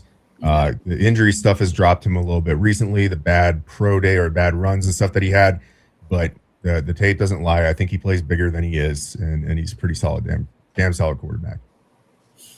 All right, we got the Steelers on the clock. And we decided to make sure that no Browns fans were picking for the Steelers. Fuck. Armchair, you are on the clock. All right, so Tate Tyson. Who hates the Steelers here? Ty Simpson. Yes. For real? In all serious, for real. So in all seriousness, whoa! I'll tell you why. Ty Simpson's stock and height has been growing. I personally don't believe in the quarterback in this round. I think they could take him in the second. It would be really rare for us to see just a single quarterback. It's been a long time since we've seen a one quarterback first round. Kenny Pickett. The Steelers did it before. I know. And you know what? They're going to do it again. Do you know why? Because they don't have one. Aaron Rodgers is in a Marcus retreat somewhere. They don't have any help. Get a guy you can at least see what he's got. I mean, he wasn't terrible, but he wasn't anything that's going to light the world on fire. I think you got to see he's raw. Let's see what you got. Ty Simpson for my fellow Browns fans here. And Armchair whips off his mask, and it's Dan Orlovsky. He loves him. You're welcome. That's a wild one. Oh man. So okay, I love this pick for the Steelers because I'm not in love with Ty Simpson. I know that people are falling in love with the measurables and all the traits. He hasn't played any goddamn football. Like, and when he could have won a job, he didn't. The job was handed to him at Alabama. Like, this feels like a prototypical Alabama quarterback guy who just kind of steps in at the end, plays for a little bit, gets drafted, and then fades away into obscurity. Gets fat and starts hosting a podcast. Fat AJ McCarron right here, baby. Like, that, I just don't see the Ty Simpson thing. He should have stayed in college. Miami offered him, I believe, like $6 million NIL to go there to the U. He's going to make not that much off of this first contract, I don't think, with his draft position. He needs more time. He's got some decent physical measurables, but he's just raw, not ready. Now, if he sits behind Aaron Rodgers for a year, like, who knows what could come of that? I think his floor is a Colt McCoy. His ceiling is, Brock Purdy-ish, maybe. We'll see. Man, yeah. I am not a Ty Simpson guy. My second quarterback in this class is Carson Beck. So, we just had a top 30 visit with him, right, Mike? Oh my! I know, but listen, I think that Carson Beck, if you let him sit for a while, because he is coming still off of Tommy John surgery, has not had a ton of time to recover from that Tommy John surgery. He will get stronger. That arm strength is still going to come back a little bit. Man, I didn't know he had Tommy John surgery. Yeah, he did have Tommy Yeah, I John. didn't know that either. That's one of the reasons that he had to move on. Like, he got banged, he got injured, had the surgery, and then ended up doing the transfer. So he was at one point like a top quarterback prospect, going to be a first rounder, and then got nicked by the injury bug. If anybody wanted an alternate pick here, it could be Blake Miller. If we're being real, I still think that they go quarterback here. They need to figure out what they're doing there. I find it really strange that we're only going to see one, and someone's going to fall in love with the guy. They shouldn't, and it's probably Ty Simpson. I think Simpson will go in the first round. I think someone will trade up to 31, 32 area. That could be Ty the Cardinals. Simpson's a push-up bra, Evo. He's a push-up bra. Yeah. It looks better than it actually is. Mm-hmm. I do think with the Steelers having the info with Broderick Taylor having a setback with his neck injury and his rehab, I think they could go tackle here. Yeah. Totally. For sure. Terrence, let's keep it with you. We got Chargers on the clock here at 22. Oh man. The way the draft has laid. I do think they need some inside interior help on the line, on the offensive line. Is Spencer Fano still on the board? No, he gone. Yeah. He gone? Okay. So right here, I'm gonna go with Caden Proctor, and they move him inside the guard. Okay. Like it's a hardball led offense. You know he's gonna run the ball, and that's what he wants to do, run the ball. Even though I'm still high on Justin Herbert. I just don't think he's been in the proper offenses with the proper skill positions to help him. But I will say, because they have did a lot of investing into the running back position, and Zion Johnson left to come to Cleveland, I could see Caden Proctor being the pick here, and they move him inside to be one of those mauling guards. He's a big guy. He's athletic for his size, and I do think at guard would be his best position. I don't hate him at guard at all. I think that he could easily slide in. You could see him possibly as the other side as well. You could get him switched over to the right side. I just think that if you slid him in right away and got him right from camp, that would be a great fit. Like, and you brought it up, the Harbaugh thing, like they're going to run the ball a shitload. So you can get it behind him. It's 6'7", 360 or whatever the hell he is. You can get tucked in right behind him and have a pretty damn good time. Anybody else got anything on? If you hit the injury bug again, you can play tackle. As well. So like there's some versatility there. If you're going just pure guard, I'm higher than some on Pregnon. I don't know if you'd grab him here necessarily in the first, but that Blastoise body fits in right away. He's just going to be pretty fucking awesome there as a guard as well, if you were to do that. But yeah, I got no problem with Proctor going here because you do get a little bit of that versatility if that offensive line injury bug hits you again, which is really what derailed that Charger season. They looked fantastic to start off the year. Herbert looked fantastic. But as soon as the tackles started going down, that offensive line deteriorated, the whole thing fell apart. 2 all Pro Bowl tackles at that. All right, we're going to slide down to pick 23. Mo, you are on the clock for the Eagles. And I know they're probably jumping up and down, elated that they took Caden Proctor because the right tackle of the future behind Lane Johnson is right there in Blake Miller. So you might as well they're going to run up there with that card. Unless now if there's a wide receiver here in real time, because it seems like A.J. Brown is going to get traded. So if they decide to do it in the draft, then they may go a wide receiver here. But I think this right here is Blake Miller. I mean, they need a right tackle. Lane Johnson's not going to be there that much longer, and he doesn't have to start year one. He can learn behind Lane Johnson, and he will start next year. That's a good pick right there, Mo.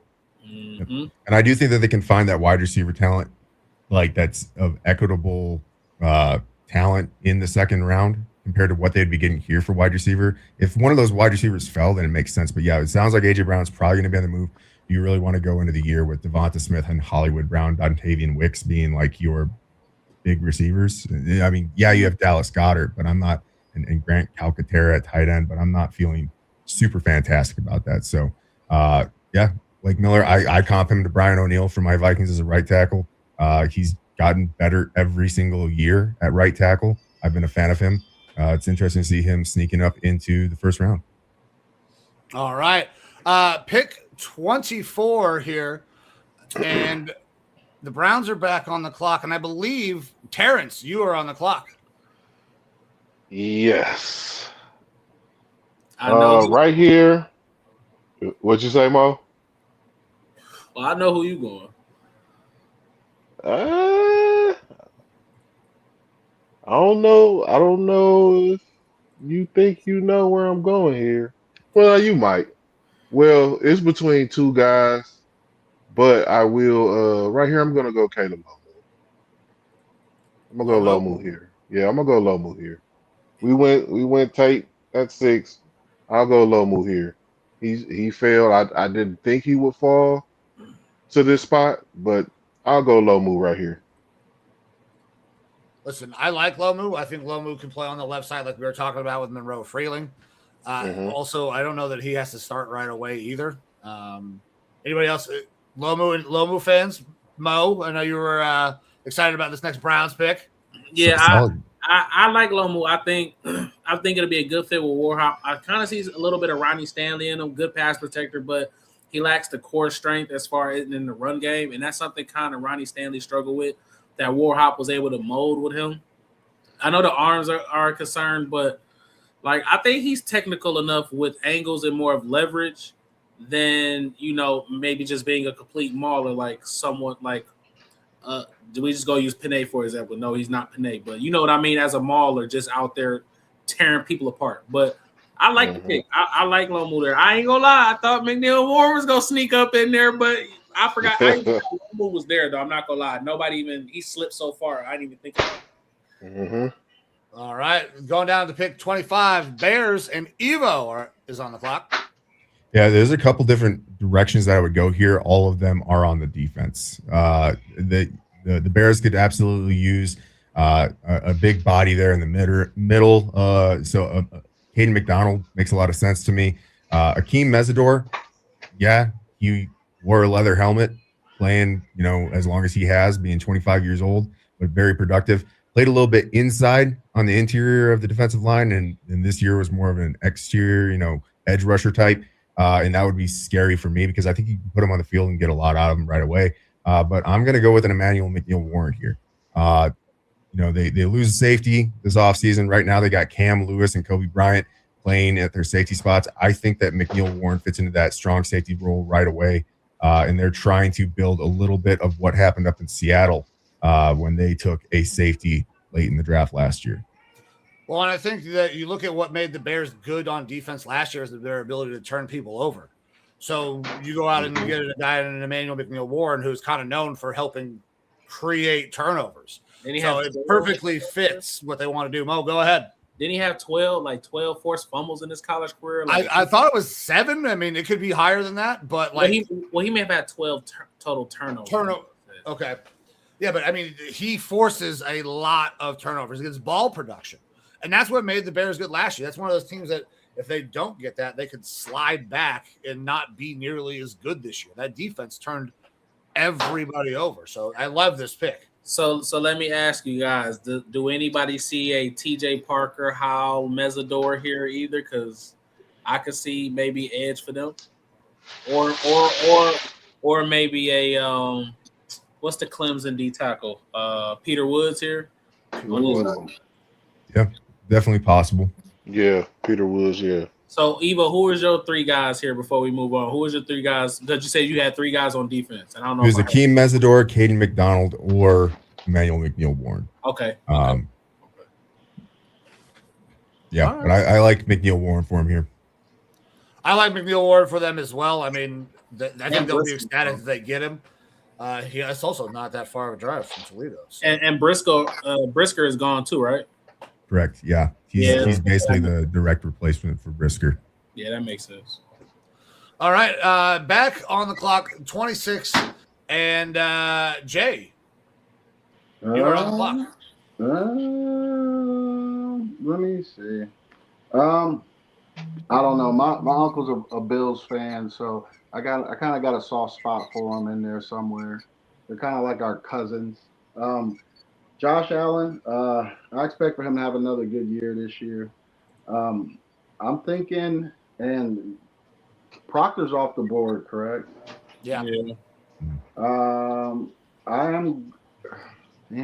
might be a little lost in the sauce. Is KC off the board? Casey Concepcion is still there. Yeah, that's where I'm going. KC Concepcion. A lot of people love him. Shout out to Cam OTC. He thinks that he is going to have a really good NFL career. I know a lot of people kind of question the drops a little bit. I really haven't dug deep into his tape, but from what I've seen, I mean, he's a hell of a route runner. He seems like he can put pressure on the defense. I think this pick for them is actually really, really good. This is probably a good spot compared to where I see a lot of the guys falling late for some of these teams in the draft. So I'm actually happy with this pick. I'm going with KC. Good pick. KC is a monster, full route tree.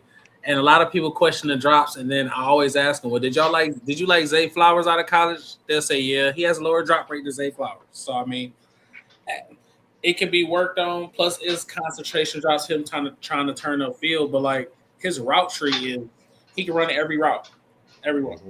His run and he can play outside, too. His ceiling to me is a Percy Harvin if he's able to hit it. Like, he can play outside.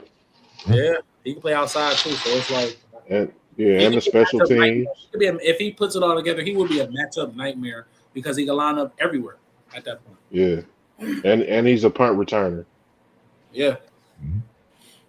So I like the idea of going receiver there. Denzel Boston, I think, will probably scare them away, considering that Keon Coleman and him are being comped like each other. KC, I wonder if he's not too similar to what you're going to get out of Shakir. But Shakir works for him. He absolutely does. He's Josh Allen works. Yeah, I guess you don't really need to do anything like Josh Allen's Josh Allen, man. He's fucking fantastic. He makes everybody around him better. So Casey would probably be a great fit for him. I was not as huge a fan of Zay Flowers coming out. I think Casey is more of a second round wide receiver, but I'm not going to hate on the idea of the Bills taking a wide receiver here. It's absolutely needed. Go ahead, Jay. These wide receivers towards the end of this first round, I think this is where things get interesting in terms of how teams view them, right? Because I feel like, and this is my personal opinion, I feel like a lot of them are high second round guys. But I just think the need at the position is just so great that a lot of these guys people are going to reach for just because of the draft. I really was kind of considering going Brazel there. But I don't know. Cam, OTC, man, he didn't talk him up with the rest of these boys. So I decided to lean towards KC. But yeah, I'm not blown away by any of these receivers in the back half of the first round that people are considering to be first rounders. And I'm definitely not a Denzel Boston fan. So, yeah. I feel that. We're going to slide down to pick 27. 49ers are on the clock. Armchair, that's on you, man. Oh, man. After all those Casey Concepcion love fest, I just don't know what I'm gonna go wide receiver here, and I'm gonna pick the guy that you guys hate, Denzel Boston. Okay. My gripe with Concepcion is he doesn't like to get hit. That was my only issue with that. Otherwise, he's a fantastic talent.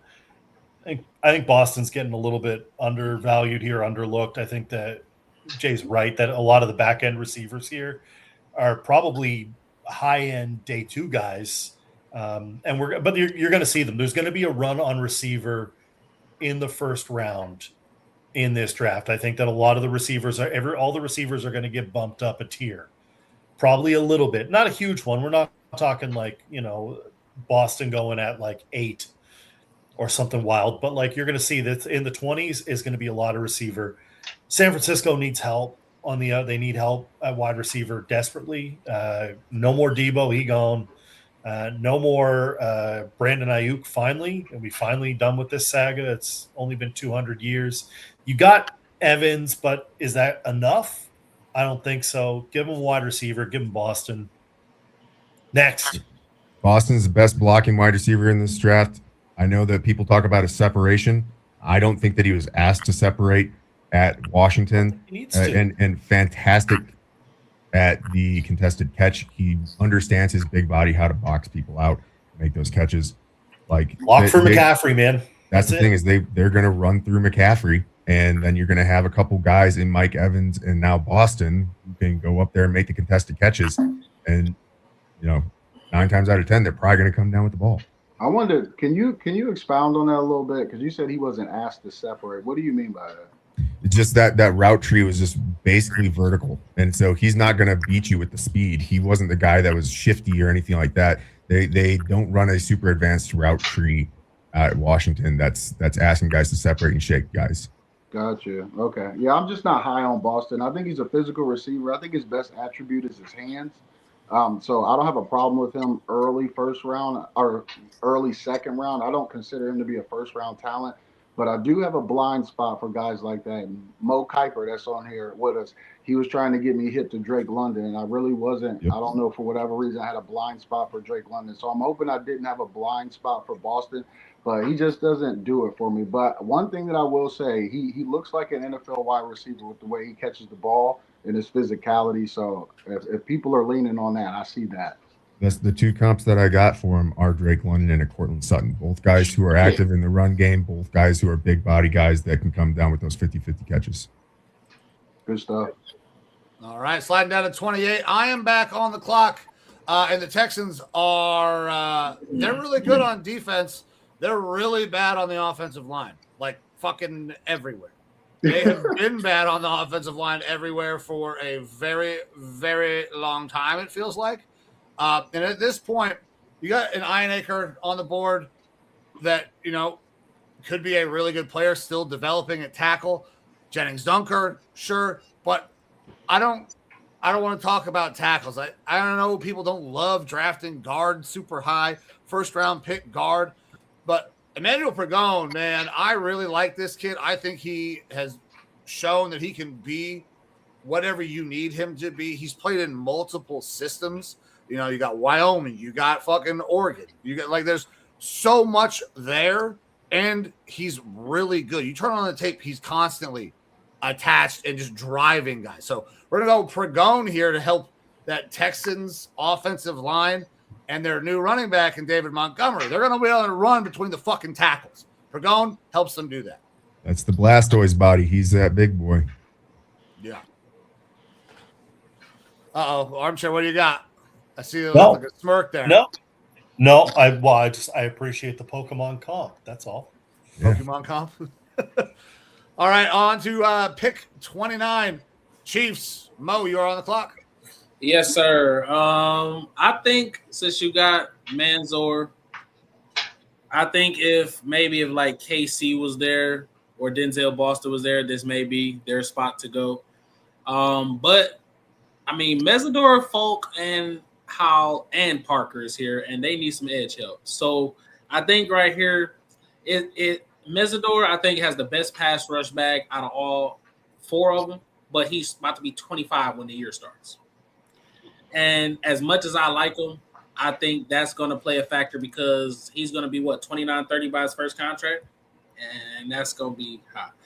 TJ Parker, I think, got the highest ceiling of all of them. Kendrick Falk has the highest floor. But I think here, if we're going to go for the future, I think probably TJ Parker is the pick. So I'll go TJ. All right, TJ Parker it is. Shout out TJ Parker for answering my question down at the Senior Bowl. Came over to the side. I did not get to be on the field. I did not have credentials at this point, but answered a question for me. So thank you to TJ. His dad is military, so shout out all of our vets as well. Now on to pick 30. We got the Dolphins. That's me again. I don't know how I got back on the clock so goddamn quick when I built this. So the Dolphins earlier go Feynman to help in the back end. No. Yeah, didn't they? Makai Lemon. No, Makai Lemon. John Hanneman went to my Vikings. Thank you. So my shit froze and I had to just put players in. So nobody's in the right order until 21.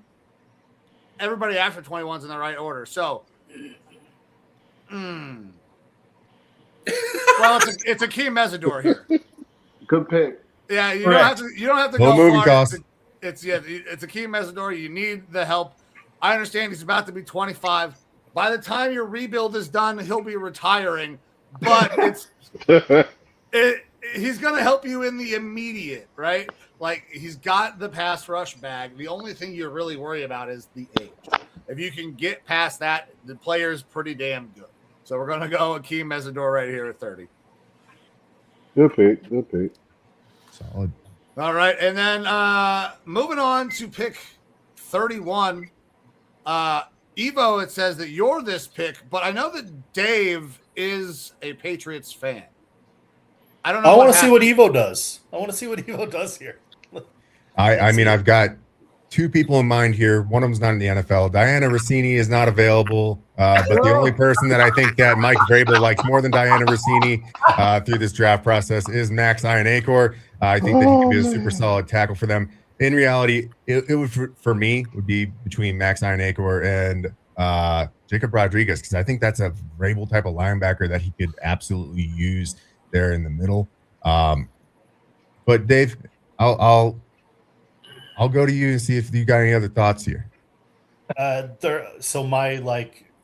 First of all, everybody's hating on Coach for getting a little side piece. It's not illegal to have an affair. It's shitty, but it's not illegal. So let's not roast the man. I mean, it is what it is. He made a mistake. What'd you think of his All done crazy things for pussy. His press conference?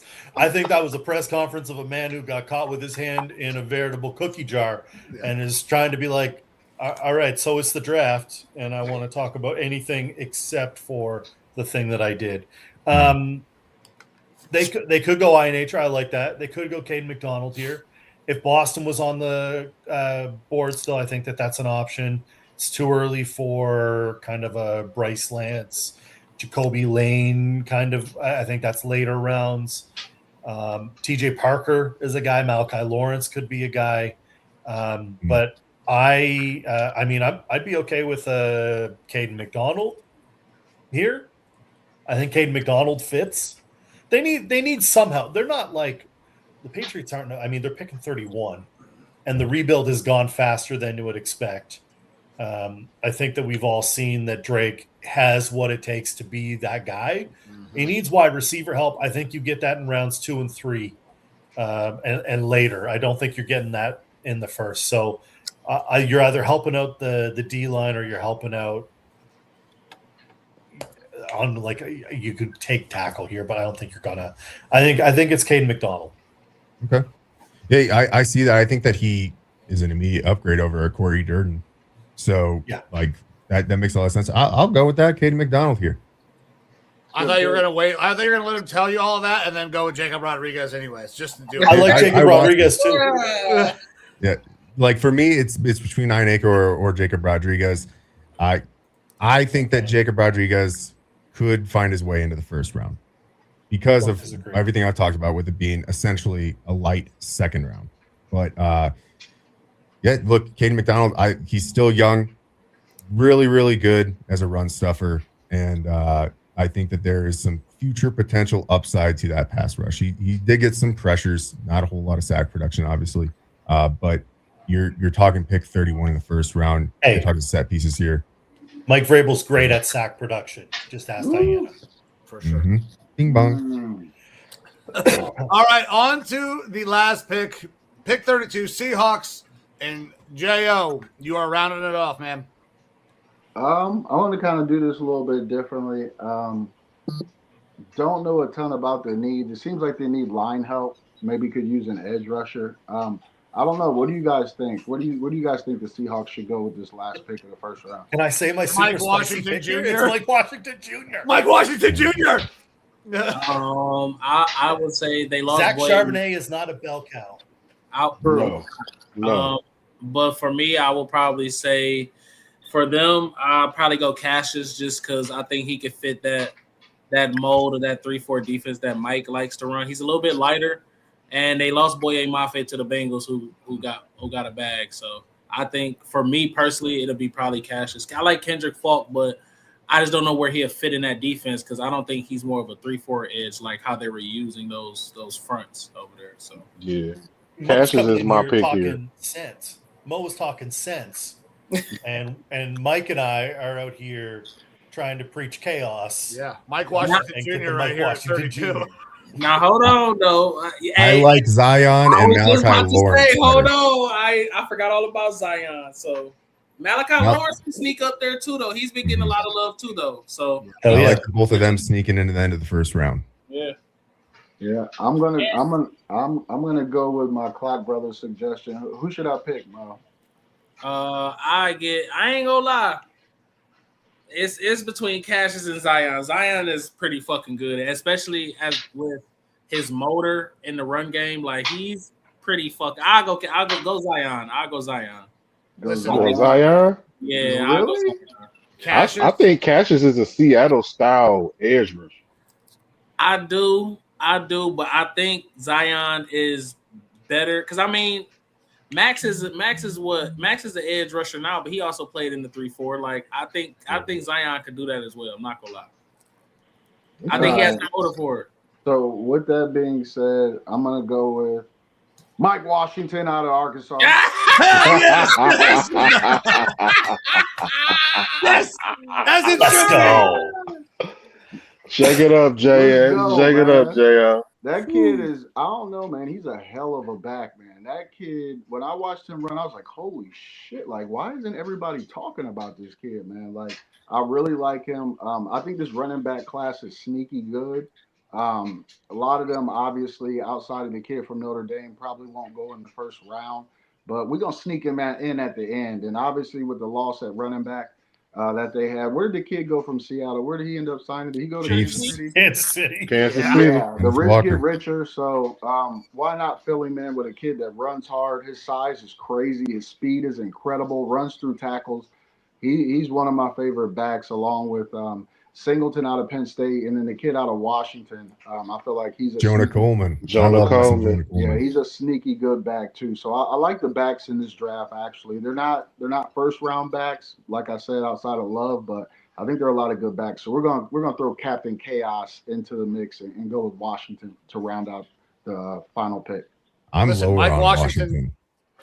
I Yeah, like right him, now? but I like Mike Washington, but I don't think I like him before the third round still because I didn't see the production on the film. He seemed more quick than that Arkansas straight line was speed. Awful. They Sure. were like fucking 2-10. That's why nobody knew who Mike Washington He was. just didn't put up a lot of production in college. I would like to have seen more production. And again, I didn't see that straight line speed on film. I saw he was fast, but more quick than fast when he was on the field. And I would have liked to have seen a little bit more receiving production as well, because Kenneth Walker had a lot of that to his game, and so you're not really replacing Yes, that. he did. But you don't need that with Charbonnet there. You don't need. Well, as much. Charbonnet ain't playing for a little bit, coming back from Well, that. I know, but you're like, get ball, run hard. That's what Mike Washington does. Get ball, run hard, and maybe it's not like straight line speed, but you're talking about quickness. It's dissecting that line. It's the little cuts that we see from guys like Barkley, who's like, yeah, he can outrun you if he's like going down the sideline, but it's the in between the tackles, little shiftiness that Mike Washington Jr. can really bring to this team. In a perfect world, Seattle trades this pick back a couple and 100%. takes him in the second. But that's not going to happen. I don't know if it's going to happen. And if you're stuck here at 32, I also like the Howell pick for what it's worth. Mo, I thought you were bang on with that. But take Mike Washington Jr. Let's get a little If I'm spicy. going to Replace back, the guy. I'm taking Jadarian Price there because I feel like he has both the running, receiving, and return capabilities. That fits a little bit better to me. My fear is that we got too enamored with the insane stuff that we saw from him at the combine with Mike Washington Jr., and that we had the same sort of thing happen with an Isaac Guerrero. He was fantastic Yeah. at the Senior Bowl. Well, Yes, I he watched was. him play, run live. He was fucking the only running back that was even worth talking about down there. So I understand if you go and watch Arkansas tape. I'm telling you, Arkansas was awful in the SEC. And when he was down at the Senior Bowl, he looked pretty fucking good. Yeah, I think he's I'm an Emmett Johnson fan, so that's Okay. I like Emmett Johnson as well. That's my. I think Mike Jonah Washington- Coleman's my guy that I banged the table for in round 3. So we were just talking about Jonah Coleman the other night on the Spaces. He's a stud. Yeah. So, guys, that's it. That is all 32 picks. Thank you guys very much for joining us. It was a pleasure. Evo, we'll make sure that we get that sent over. We'll get that pushed out so everybody can check out the mock that we did. But guys, I want to give you a second as we get out of here to help promote all of your stuff where everybody can follow you, see you, and then I will go ahead and take us out of here. So, Armchair, let's go ahead and start with you, brother.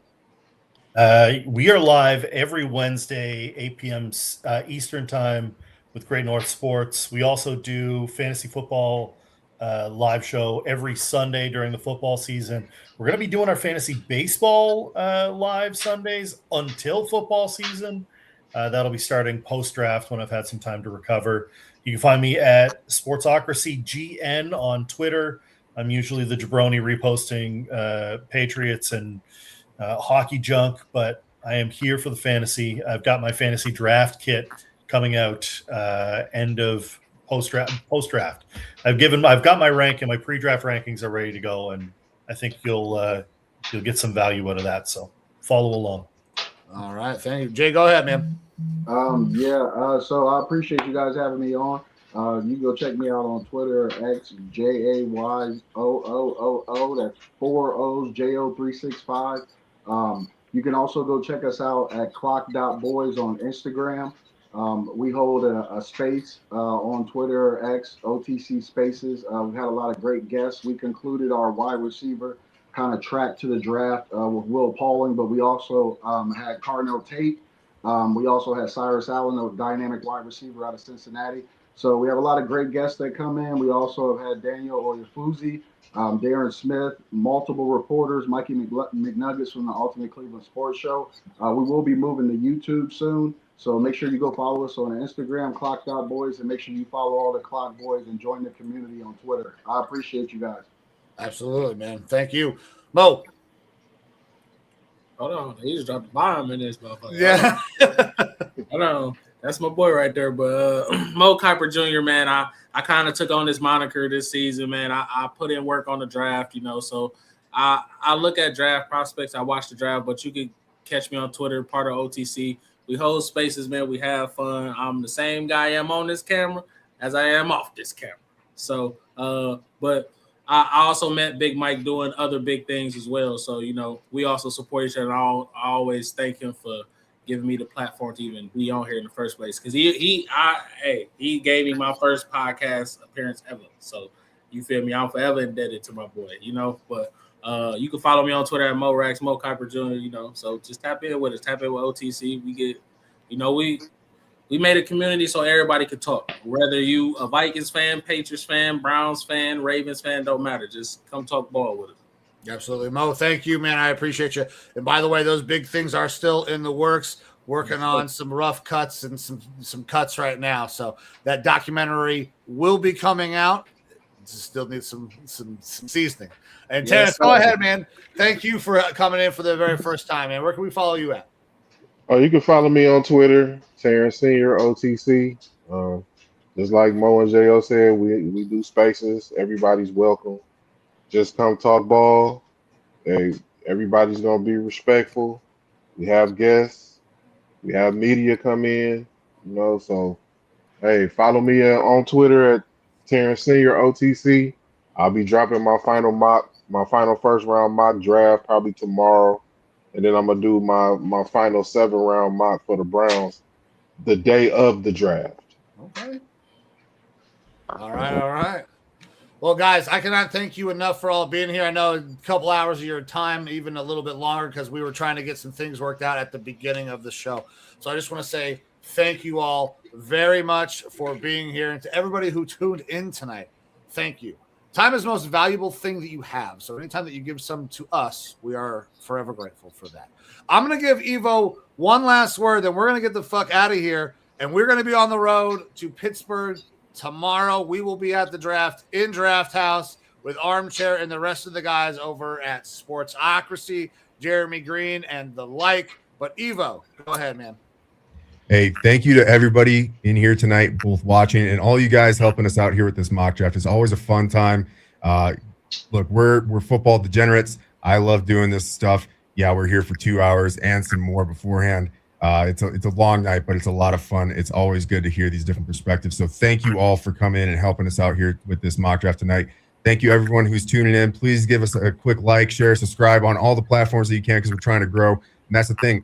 Everyone in here, we're all starting from the bottom, working our way to the top. We grow together. We glow together. Thank you, everybody, for helping us out on this journey. And it's on to Pittsburgh and the 2026 draft here in less than 2 days. So looking forward to it, guys. All right, guys. Thank you very much. Once again, I am Mike. The guy below me is Eva. Well, we're getting the fuck out of here. We will see you from Pittsburgh. See you.